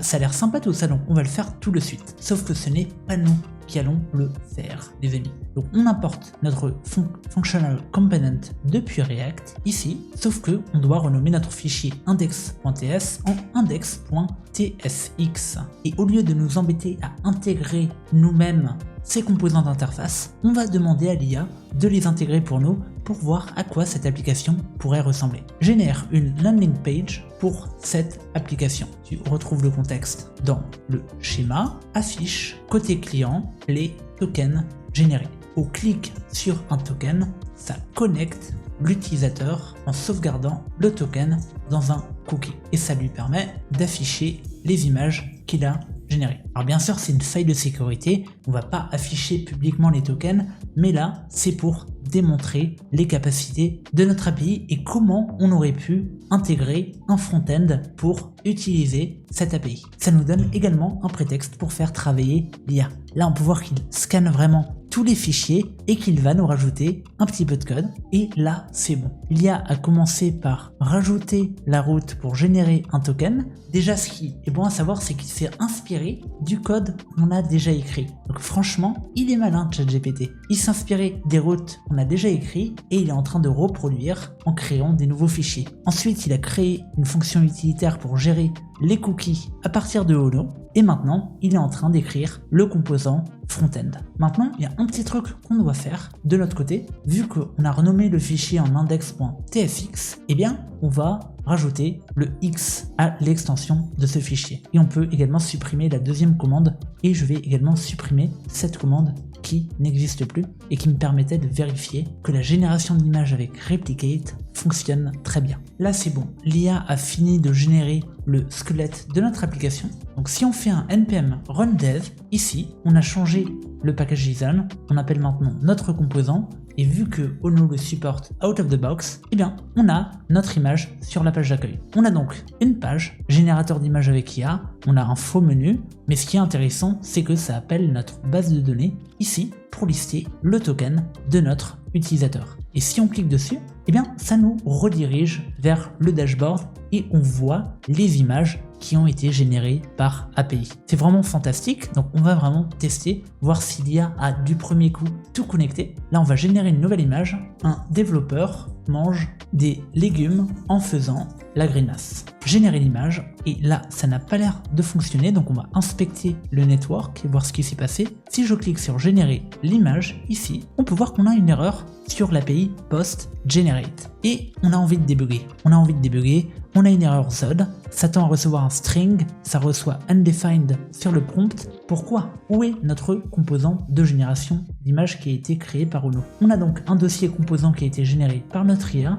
et on a un generate image form ici. Et on a donc un formulaire qui va poster sur la route generate. Sauf que, les amis, regardez, si on va dans notre route ici, pour générer une image, on avait dit qu'on validait en JSON. Sauf que là, on a utilisé un formulaire Ono. Donc, on va renommer ce champ juste pour le composant React, pour tester, voir si ça marche. Maintenant, si je retourne ici, je vais copier mon prompt. Si je génère l'image, et bien cette fois, ça marche, les amis, regardez. Ça marche, ça a appelé le script de génération et ça me renvoie la réponse. Si j'actualise la page, on peut voir que ça m'a même débité en crédit et dans le dashboard, on retrouve l'image avec le prompt. Sauf que l'image n'a apparemment pas été créée. Je sais pas ce qui s'est passé, il y a dû avoir un petit problème lors de la génération. Sauf que nous, en fait, on a envie quand même que cette route reste une API au format JSON.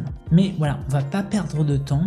Là, pour le moment, cette API fonctionne pour le JSON. Donc, ce qu'on va faire, c'est qu'on va tout simplement dupliquer la route et on va l'appeler generate form. Et ici, on va mettre qu'on récupère la valeur depuis le formulaire. Comme ça, ici, on appellera la route generate form. Maintenant, on va refaire un essai. Génère un développeur qui mange des légumes. On renvoie cette request ici, sauf que j'avais pas rafraîchi la page, donc génère un développeur qui mange des légumes. On génère notre image. Ici, ça nous affiche donc l'image au format JSON, mais c'est pas grave. Et je comprends vraiment pas pourquoi, mais ça a l'air de pas générer cette image. Bref, c'est un petit bug qui est assez étrange.